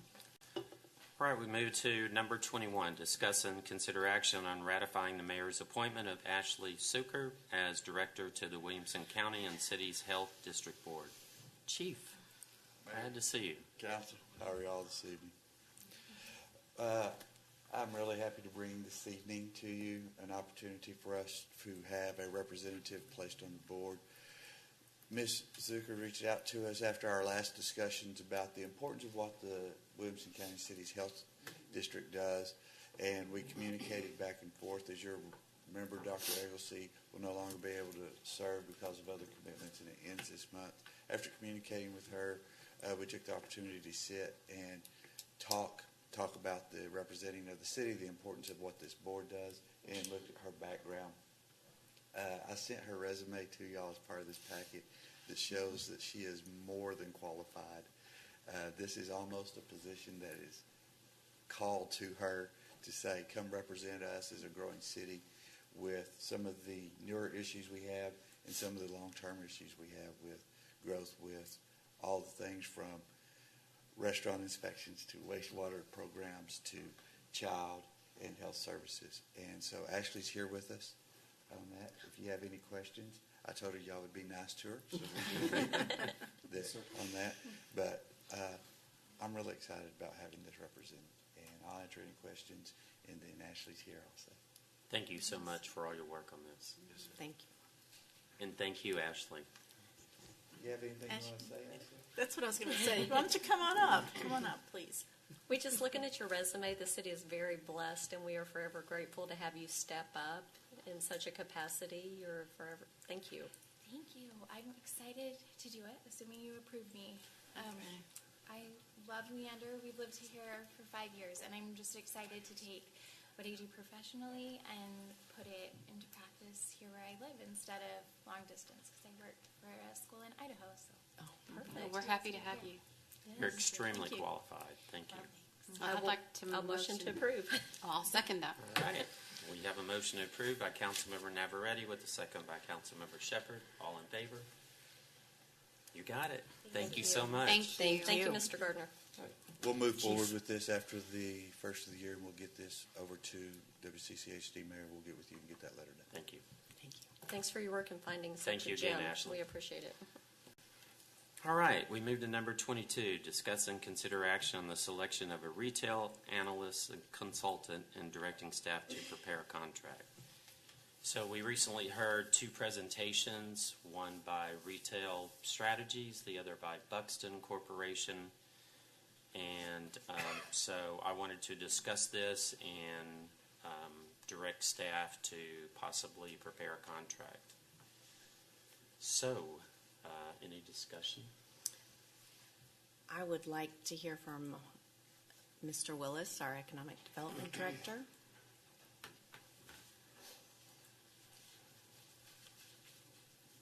We know we need to get you some help, so. I'm ready to answer questions. I would qualify what I'm going to, anything I'm going to say to let you know I was not here when Buxton made their presentation. And this is not in my budget at this point. That's self-serving. But as the mayor and I talked about earlier today, I'm very familiar with both of these firms. They're both excellent. Buxton's strength, in my opinion, is their data. They turn out really great data. Retail Strategies is close, but I would say not quite as good as them at the data part of it. But what Retail Strategies does is put boots on the ground. And I see them at every conference that I go to, every trade show that I go to, and they go to the ones that I don't have time to go to. And in our case, the data being just slightly below is not as important as having those boots on the ground. That's with two people in our group. We do not cover the ground that these guys can help us cover. So they have good follow-through, and they help out long-term. Whereas, you know, even Buxton, when I asked them if they have any data on how the establishments worked out afterwards, he said, oh, I don't have that. And that surprised me, because I thought they would have some information on that. Yeah, I feel like we all know the data out there. I mean, we all have it. You have a lot of it. Well, also, I have boots another question. Are these the only two that we're going to look at, or are there other retail analysis These are the top consultants? two. These are the top Well, ones. there's three major ones. Okay. Retail Coach, we actually had a contract with when I first started here. Yes, I remember. I looked at what they did, and we did not renew their contract. I think our issues with them, because, you know, I know as a city we've looked at, you know, Buxton before, and the need was there. We received the data, like with Retail Coach, you know, we know where our people are coming from, we know, you know, how much money they're making, and we need that next step. I think, like you mentioned, the boots on the ground, who's going to start implementing and start, you know, preaching to these different conferences when they have that one-on-one touch with those developers and the development community. So, to my point, I think I'd rather, you know, go for someone that's going to be more proactive for us as a city. Engaged. Yeah, because we've received the data from Retail Coach. Well, I know in my case, and you know, we've all experienced this as council people, that you know, you're talking to somebody that they've scheduled a meeting, you know, they're interested, and then it's like, okay, I hope we hear from you again, you know, or you know, Mark and I met with Hill Partners, you know. I guess they're the largest office space developer in Central Texas. Not affiliated with you, Mayor Hill. No relation, Okay. Unfortunately. But it was, you know, we direct them to the website. So we've got to rely on them to go to the website. Or, you know, I met with a restaurant owner who was going to come, but they've got a couple cities first, and so it's probably 2019. But you know, to be able to give him that information right then, I think is critical. Well, we've done some of that type of thing in the past.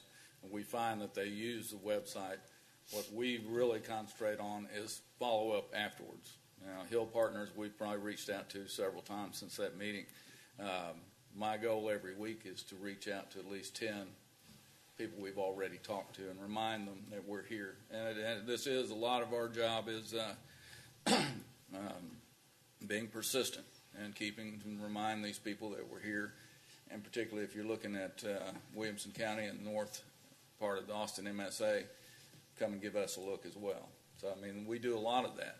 But what these people can bring to the table is getting out some national organizations at conferences and trade shows that we frankly don't have time or the money to go to. I mean, we travel a lot between Eric and I. We're during spring and fall, we're out every other week. And so Retail Strategies goes out to we're not these. doing just retail. I mean, we're really focusing on primary jobs. Right. So what we do miss out, if there's something we miss that fairly critically miss, is the retail. And excuse me, but Retail Strategies, do they put together the package? They put together a really nice package. And that's what I think we need to help supplement all of your hard work that you're doing. So they'll be representing us at these shows that you're talking about, the conferences to keep Leander top of mind. And then mind. they'll also, if we ask them to, ICSC set up some additional meetings of people perhaps I don't know, which not that much true in Dallas, but if we decided to go to Las Vegas, I mean, for me, I don't see the value of me going to Las Vegas because I get lost in the shuffle. However, they're a nationwide company. They don't get lost in the shuffle. They have an audience already. Right. Yeah. And I think it's important that whomever we choose complements what you're doing and doesn't duplicate what you're doing. Right. Well, I'm familiar with both companies, and we won't have trouble working with either one of them. I mean, but for what we need. For what we need, Yeah. I think retail strategies, assuming, again, I know what their contract was. I also do not know what the Buxton price tag is. So if you're measuring apples to apples that way, and the price tag's approximately the same, I think probably retail strategies is a better choice for us. So how would this work? After we make this motion here, if it were to be approved, then you come back with a budget amount, or? Yeah. Yeah, we'll come back with a contract on whoever you direct us to. Well, council, I'd like to make a motion to approve retail strategies. I'll second. I'd like to add that to the point that apples to apples means price, I think that's not really apples to apples if we're not getting the value. So And they've got boots on the ground. Well, what I'm saying is that unless there's a vast difference in the price. yeah, I think the outcome is much more of a priority than the price tag. Otherwise, it's just Agreed. money blown. I think we get more bang for the buck. Thank you. Thank you for your perspective. Thank you. Okay, so who made the motion? You? Yes, sir. Councilmember Navarrete has made a motion to approve retail strategies pursuing a contract with a second by Councilmember Seiler. All in favor? Passes unanimously. Very exciting. I think that's this is a great move for the city. So this is really going to give us the help and the ammunition we need. So great stuff. Thank you. Thank you, Mr. Willis. All right, so we move to number 23, discuss government transparency regarding updates to the ethics ordinance. And I am the sponsor of this. And so I guess Ms. Sines, I had some questions regarding our ordinances. Mayor, do you have any Do we have any document backup? This is no action whatsoever. So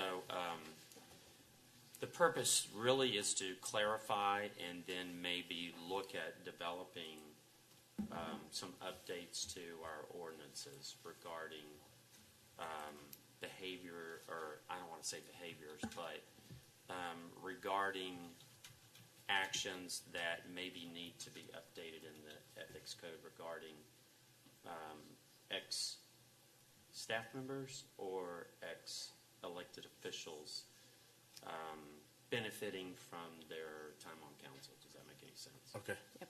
You mean after they're gone? After they're gone.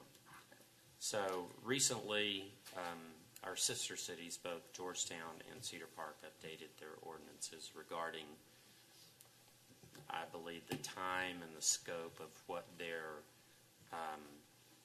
ordinances are that cover, post-election behavior or employment.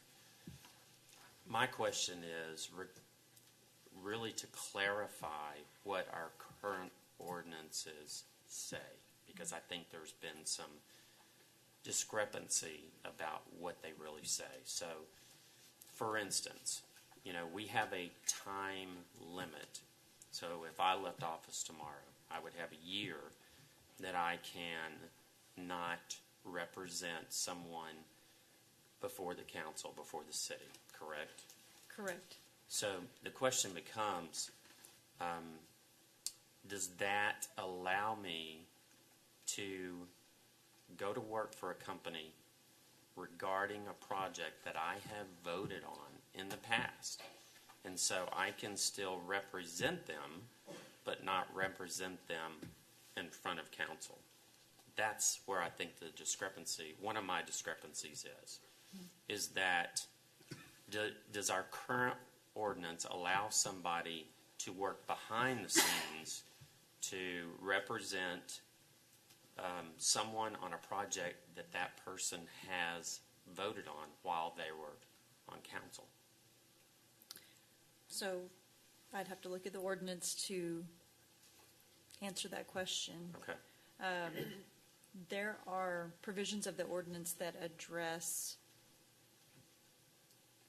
representation in front of city bodies for a period of time after the person is on council, and that period of time is a year. there are a few provisions in here that discuss, for example, and forgive me, this is kind of a pop quiz moment here for me. So looking at the ordinance,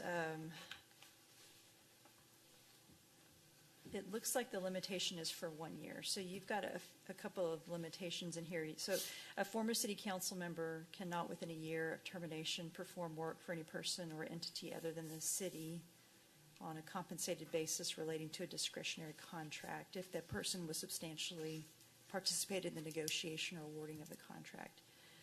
So it appears that the limitation is for a year, and then the specific conduct that is prohibited is representation in front of a city body. So in other words, yeah. So I guess my question would be, what is the difference between a person that actually gets up where you're at and a person that, let's say Joe Smith is a city council person.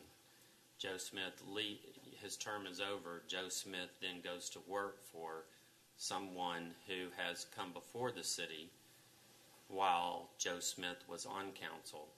And Joe Smith is working not from the dais, but just as importantly, Joe Smith could be communicating to council members.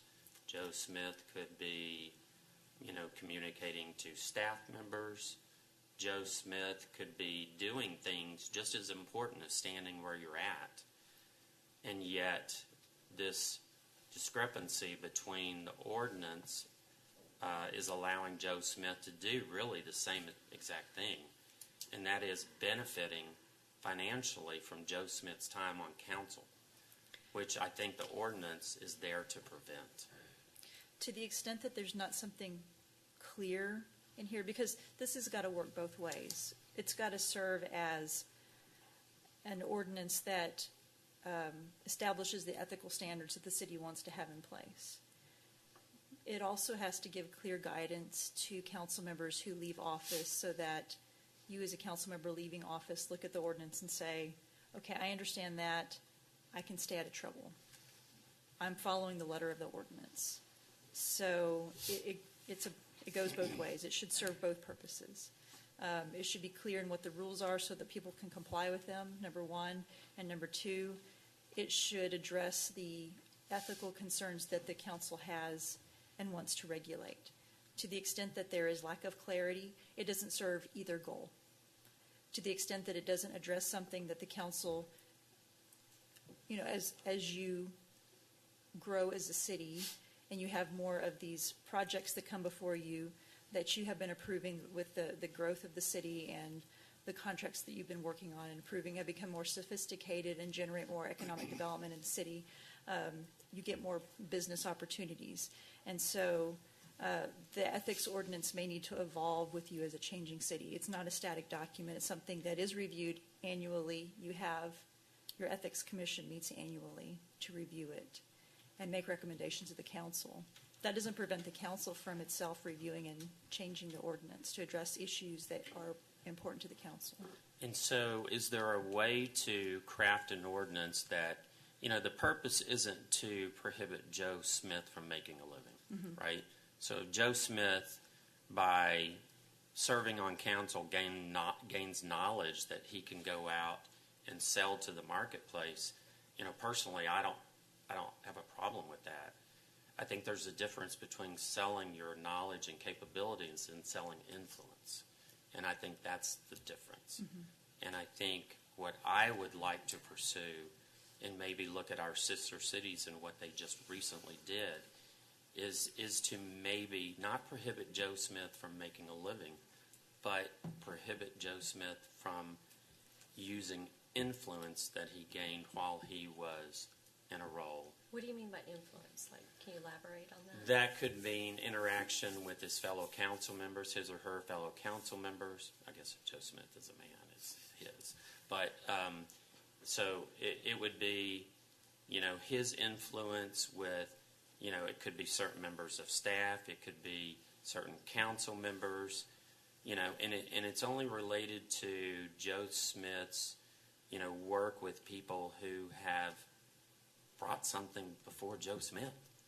So, if it's, if I leave today and I wanted to go work in Cedar Park, luckily I know Mr. Matt Powell and he can help me out, but I'm going to be offering services in an area that I've never had any influence over, correct? Mm-hmm. So, I'm using knowledge that I gained here, but there's no conflict. Are we talking about something that's already happened or something? I think that there are, I think it's just we're getting to the point, and as people come and go from council, I think it's more of a question, and it doesn't relate to anybody, but I think looking at what Cedar Park did, looking at what Georgetown did, our highest thing that we need to pursue is transparency. It's transparency to our citizens. They deserve it.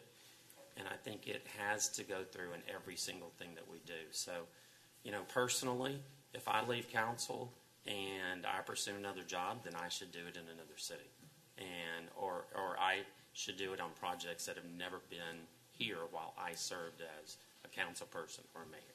I think it would have been beneficial if that's your objective with this item, to include those ordinances from both of those sister cities so we have something to refer to.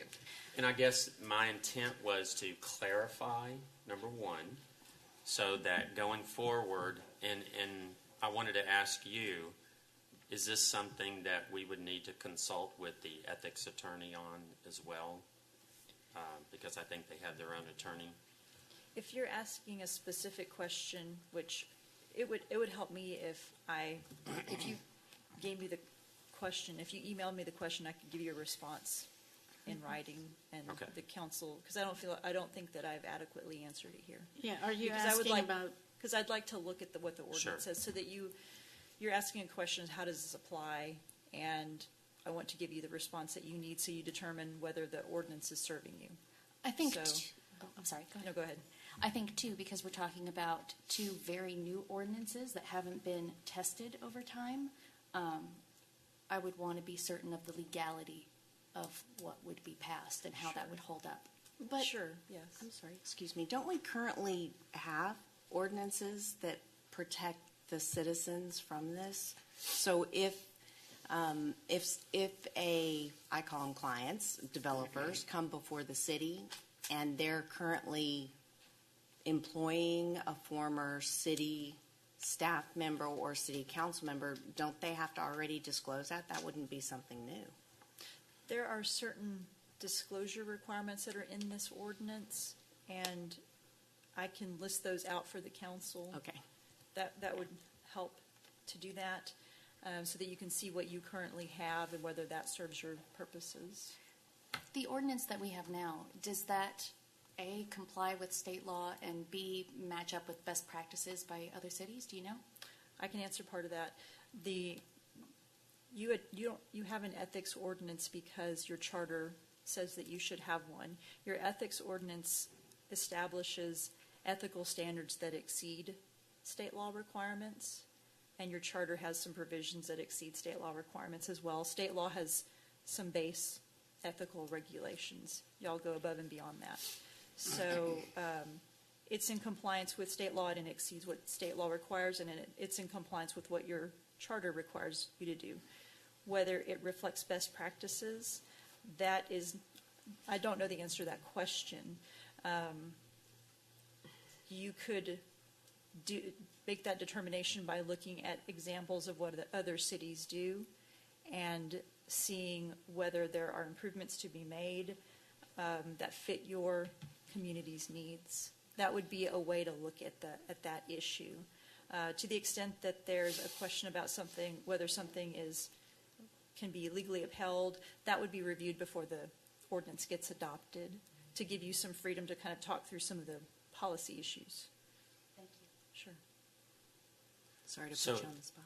So going forward, could I work with you and work with our ethics attorney and anybody else that wants to participate in comparing our first of all, find out exactly what they do govern, which was the purpose of this discussion. Yes. And then second, look at how they compare to cities around us and what they've recently done. Yes. And then bring that in.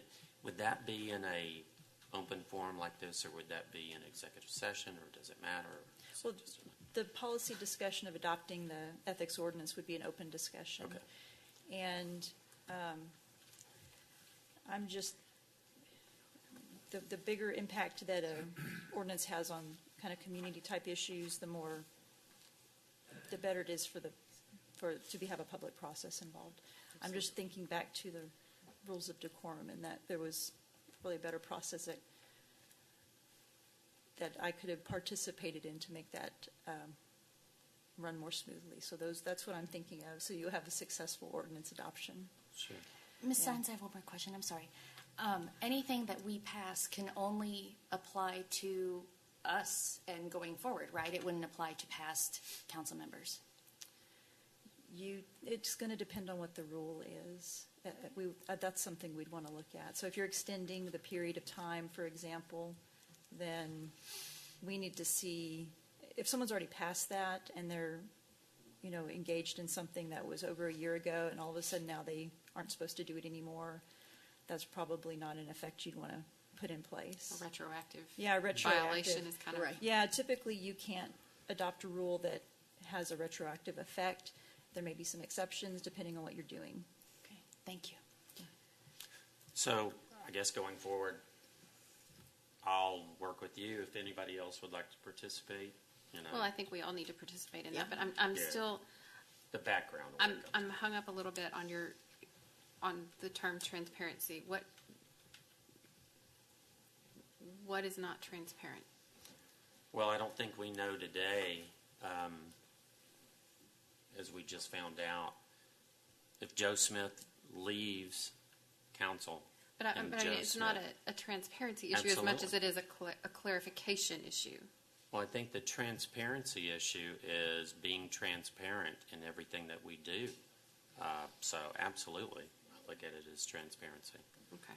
I think I'm just seeing the words different. It's okay. The goal is the same. We want to do things right and be ethical and make sure that the rule applies to everyone, and I respect that. I just was confused by the term. Sure. Okay. Well, going forward, I will consult with you and our ethics and get some background information. But, tonight's goal was to clarify the current ordinances. Which I don't think I did that. So if you have a follow-up question and you would like to email me, I can make that available. Okay. And then to the extent that that's something that's answered by the Ethics Commission side, I can advise that as well. Okay. And then whatever process that we're talking about for getting the regulations back in front of the council, my goal would be to do it in a way that's successful to getting it adopted. Okay. Thank you. I think once we achieve clarification on this ethics ordinance, it would be beneficial then to maybe have a training session with existing council members so that everyone has a clear interpretation, because I think that's where some of this happens, is just a misinterpretation of what's there and carrying out, perhaps without intention. In some cases, there's a misinterpretation, and in some cases, there could be some more clarity in the ordinance, and in other cases, it could be construed really far down a certain road that doesn't make sense, that doesn't serve your purposes. For the training, I would suggest that you have the Ethics Council perform that training, because that would be the person that's advising the Ethics Commission in the event of either a complaint or an advisory opinion. That's something else the Ethics Commission takes up as advisory opinions, requests to interpret the ordinance. I think it would just be a clearer case. Then in the future, there would be documentation that each member has received specific training on that item, and that way any violation would be pretty cut and dry. Yeah, I think it's clarification. Would TML work with us on this too? Is that something that... Probably not, because everybody's is different. Okay. It's going to be our specific ordinance, so. Okay. Yeah. But TML may be a good resource of database. Of that, sites. yes. I'm sorry. I thought you meant on training. Yeah. Okay, yeah, like just what other cities are doing, or what they recommend. I don't know if they make recommendations or. No, but they have some good data, and they may have a number of sample ordinances. Okay. I like your idea of the Ethics Council. I think just going straight to the top and getting it firsthand and where it's very clear and concise, and we can follow that. Mm-hmm. Okay. Thank you. Thank you very much. I appreciate it. Okay. Number 24, discuss and consider approval of an ordinance amending Article 9.05, Code of Ethics, amending provisions related to baseless complaints, and providing for related matters. Ms. Sines?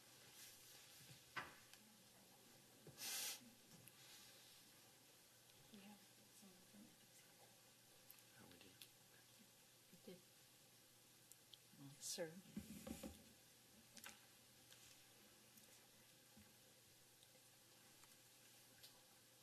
Okay. I'm not sure who sponsored this. So. Oh, I understand. Okay. The Ethics Commission went through its annual review, and it recommended a couple of changes to the ordinance. And one of those changes is in front of you tonight. It was to add the, just expand the definition of what type of complaints can be addressed as baseless or false. So that was the recommendation that was made. There was an additional change that was recommended, and in speaking to one of the commission members, we recognized that section had already been amended, so that amendment is not in front of you. But they may have a desire to go back and look at the ordinance again, because I think they had not had all the updates in front of them. So I think that's what she wants to talk to you about. Okay. Well then, Annette, you'd state your name and address, please. Hi, my name is Annette Sponseller, 402 Hernando's Loop, Leander, Texas. As she said, today when I was reviewing the agenda and the amendments, I noticed that one of the amendments wasn't on there. I emailed with Dara, and she said that it was already in the existing ordinance. At our commission meeting, we did not receive the most recent ordinance to review. We received the one that is posted on your website, which is not current. Oh. So it's a year behind. So we just figured that out right before the meeting. So I would like to hold the vote and get the commission back together so that we could re-meet and review the actual most current ordinance. So you recommend tabling this till? Yes, because in case there's other recommendations that we want or other changes that have already been made to the ordinance that we're unaware of. Gotcha. Thank you for catching that. Yeah, and that ordinance appears in 2 spots. Apparently, it's in your Code of Ordinances, and I guess there's a separate link to it. So that's just a correction item to make sure there's one place where it appears. I'm not sure. It's a codification issue. I think It's a codification issue. Okay. What they're talking about, what's online, it's not updated after every council meeting. It's done once or twice a year. And that's the codification process where all the changes that were made during that year are then put into the Code of Ordinances. And so at the first of the year, before those have made, it could be up to a year behind. And then it's up to date, and then you have another council meeting, you may make a change, and then it starts to get behind. I'll make a motion to table it. I'll second. You need that for Second. a date, so would it be the second meeting in January? Would that be sufficient for y'all to be able to get together? Would you like I'm not to? sure how long it'll take to get the commission together, to So be you want to honest shoot for with like you. the mid-February meeting, maybe? That would be great. Can you do it and not give a time, but base it on action? I just thought if we Ethics table Commission? it, we have to set a date. Why don't we just kill it and let Just- it come back naturally? You can just take no action. Kind of violent. Just take no action. Let's do that. We'll Okay. take no action. I'll Quick second. No question. I don't know who can answer this. When or if it comes back, is it possible on our executive summary to have some background about where the changes came from? I don't know if you know that. Maybe Ms. Sines or Deborah? Yeah, that's not an issue. If you request it, it can be on there, and then we can coordinate communication between the commission and whoever's preparing the executive summary. Okay. It's really You're our messenger. It's really beneficial whenever we're looking and preparing for a meeting to be able to have as much information as possible so that we can do some assessment and not spend all the question and answer time from the dais. Yes, so thank you. Thank you all so much. Thank you. So we have a motion to take no action and a second. All in favor? I was the second. Pro Tem Stevenson. Right, we move to number 25, discuss and consider action on the selection criteria for the Comprehensive Plan Steering Committee. Sponsors Mayor Pro Tem Stevenson and Councilmember Cannon. Okay, Councilmember Cannon and I have met with the test that you gave us to figure out and suggest a comprehensive plan steering committee makeup. And so you have before you, yeah, great. We discussed having representation throughout the whole city. As far as citizenry, we want the citizens to be able to have voice in this, but to be evenly distributed throughout the city. And it looked like the easiest way to do this, and even talking with the city secretary and our assistant city secretary, they said, making it according to voter precinct would be so much easier on them to figure this out. So we started with that, figuring out, okay, what voter precincts, let's have one from each. And it came out to quite a large number. But some of the voter precincts were very small, or there was just a small portion of them in our city, so we combined them. So you can see here the color coding where all the voter precincts are here. And if we can move to the next slide, the next chart. And this is what we came up with here. For representative, one of the representatives, if we could have one from precinct 202 and 332, on one from 206, 253, 259. And if you go down this list, there's 12 of them. There were some voter precincts they had a lot of neighborhoods and they were quite large and they had a lot of population. So we went ahead and it seemed to work out pretty good to have an alternate on the Charter Review Commission because there was always somebody that couldn't show up. So it was always nice to have that alternate there. And so we did that also here. We gave an alternate for precincts 259, 263, 264, and 331. And the whole idea was to have the people and the citizens voting on this and making the decisions for this. And if you move on to the next one,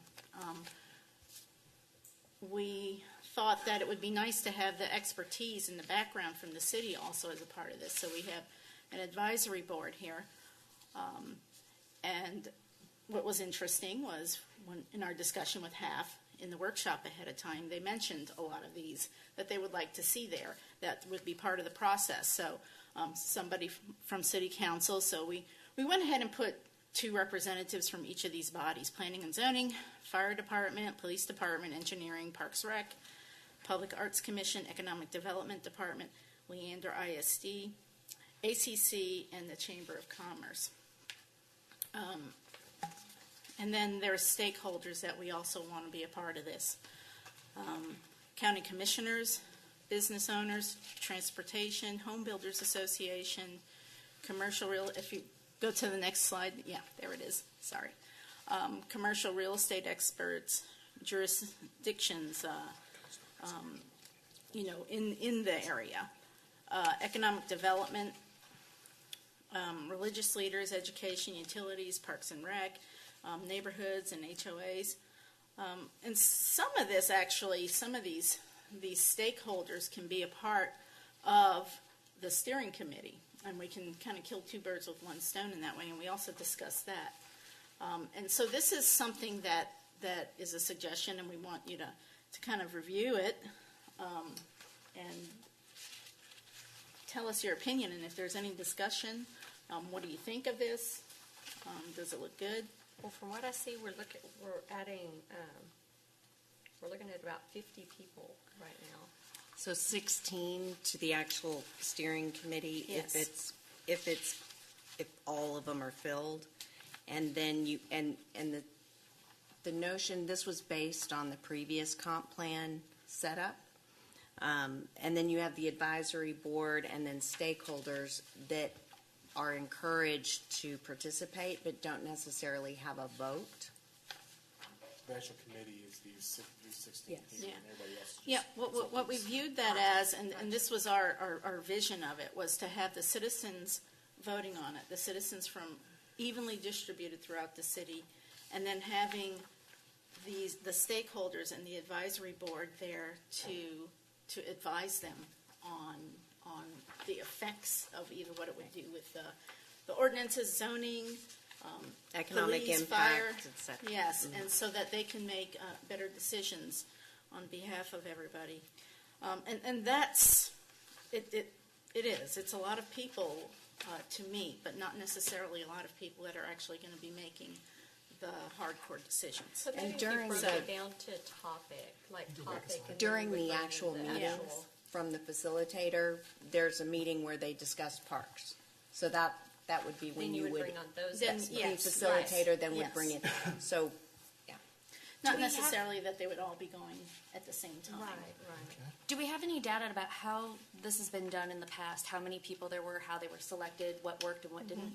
Yes, we had some data from the last time, and it seemed to be that people were picked from planning and zoning, I believe, city council. There was only village one chamber. citizen rep There was last only one time. citizen rep.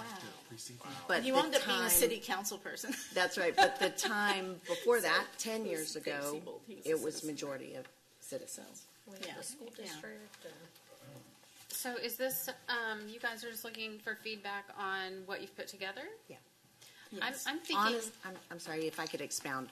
I think that once we choose a facilitator, I would lean very heavily on their opinion Yes. of how to staff this. It is, Mayor Pro Tem, and my goal to have the focus on the citizens helping, but they're going to need to be advised on economic impact, et cetera, on some of these decisions. I want to clarify that part where it said, I think it was mentioned that they weren't citizens, but like the LISD person was a citizen of Leander. That was kind of the backbone that they Okay. had. Someone from the ETJ or someone from the There Economic wasn't an Development ETJ Committee. rep last time. I know for a fact, and I checked all the documentation, and there was only one citizen at large. Like a business owner. We made sure they were a Leander business owner and they lived here. So we did try to make sure they were all citizens. Well, I think there's some value in maybe having a Leander business owner that doesn't live here, because why are they not living here? That's probably a valuable perspective. I wouldn't want to eliminate them just because of that. And we did have and do have people that are on here in these various roles on the advisory board who aren't residents. I don't think Bridget is a resident, is she? No, she's not a resident. And I don't think anybody here would be comfortable kicking off Bridget because of that. Right, because she comes in or as the for any other chamber. reason. Or Just for the kidding. wrath. Just kidding. No, I was going to say, to go along with what Marcy was saying, I think once we have secured a contract, that it would be, it's great if we kind of like how this is structured, but I would defer to their expertise in making sure that we didn't miss anything, there's nobody Right. unnecessary, somebody we need to switch out, all that. I could also say that we, in other cities too. Right. and I could also say that part of our desire, and to make it clear to them, part of our desire is to make sure that the citizens throughout the city are evenly represented as much as possible in this process. Yeah. And we have a lot of really good top-notch people who are applying for our boards and commissions now, and I love seeing that. People who are very interested in the city and in the development and in the future. And I want to give them all that chance to come in. And I think that we as a council can let the facilitator know that this is kind of what we would like to see on the makeup Sure. of it. I mean, they're going to work for us. Yeah, So- they're going to be Miss- working for us. Ms. Stevenson, Ms. Cannon, what was y'all's thought process on maybe putting business owners on the actual steering committee where they Yes. have a vote? Yeah. Absolutely. And that's what we were kind of looking at. Is The I think they're steering- great consultants too, but I think Right. they need some skin in the game too. Oh, yes, and we do As a have a board lot of business owners who. There could be some. Right. I know we had some come to the city council meeting tonight. I see they So left, the, but. the steering committee would be based on applications that we receive. Right. So certainly we would Entertain that. Perfect. Yeah. Try to get as many Yeah. applications as we could. Then, as far as involvement, none of those categories would be excluded from the public process of providing input. So Absolutely. even though this might sound restrictive, I think it's important that we put the word out that all input is valuable in this Absolutely. process. Yes. This is, we feel much broader. That's why I like the precinct idea. Yeah. So I do would the, too. Yeah.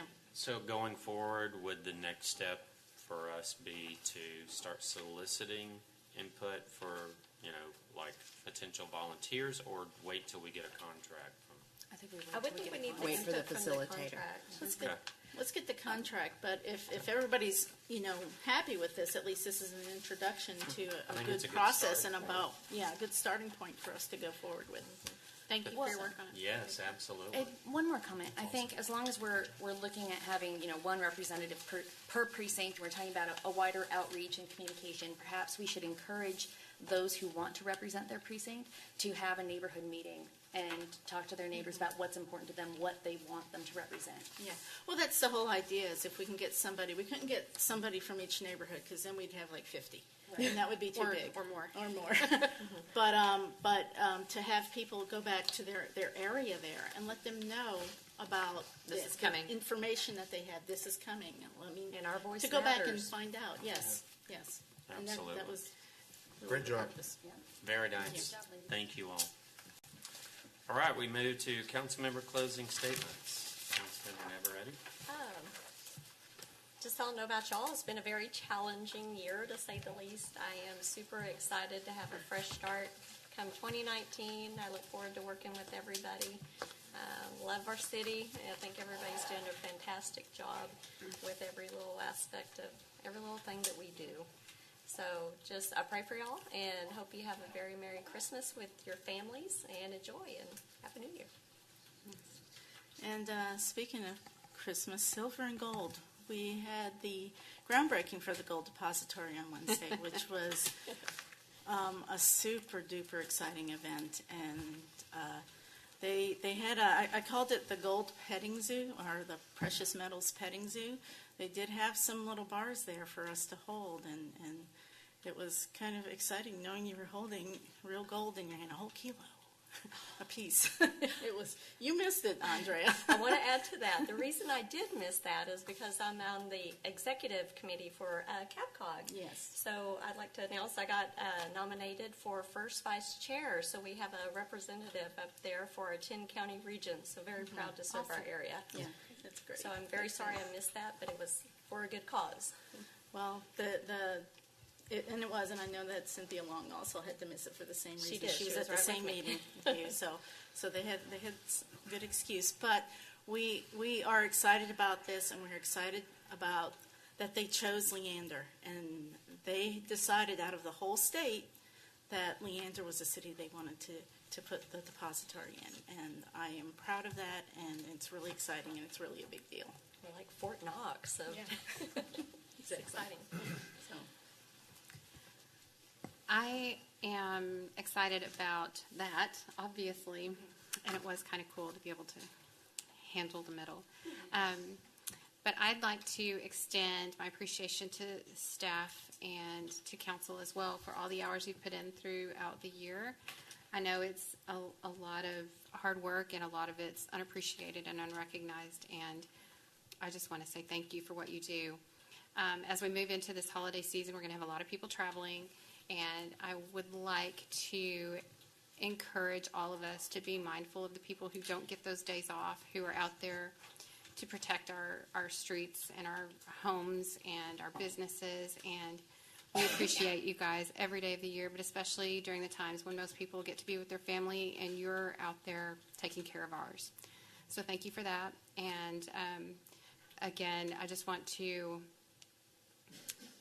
ask everyone to keep our city secretary and her husband in your prayers and your thoughts as he struggles to recover from a pretty serious illness. And especially at this time of year, it's really hard to watch her go through that. And she's a very selfless woman. We adore her, and my heart just hurts for her.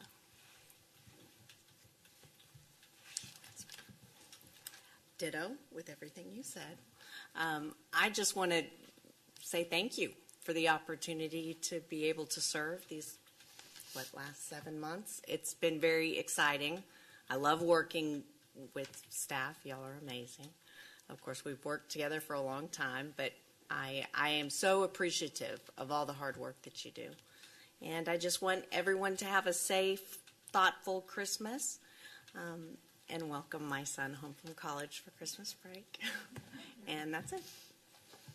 Yes, I want to just pass along the same prayers for Dara and her husband. I know it's a tough situation. We're all pulling for him, and can't wait to shake his hand again and have him here, and we're looking forward to that. So I know he'll recover.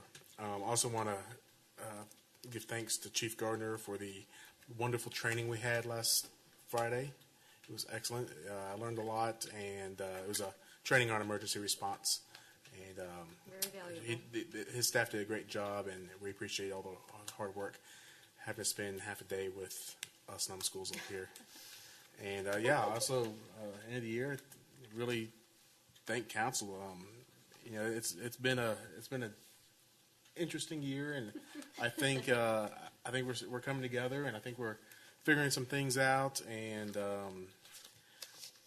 for me personally, I'm having more fun up here than we were earlier, and I'm really grateful for that, and grateful for the relationships that we're building up here. So thank you all for all the hard work y'all are putting in.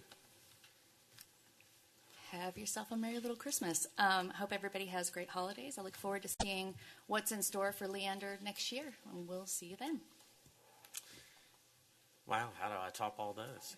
I want to thank Pro Tem Stevenson for filling in while I was traveling to the Far East, and also to say to everyone that shows up for these meetings and to staff, I appreciate it very much. We love you guys and hope you guys have a great holiday. Thank you. Can I get a motion to adjourn? So be it. Thank you. Yes. We are adjourned at 8:30, a record.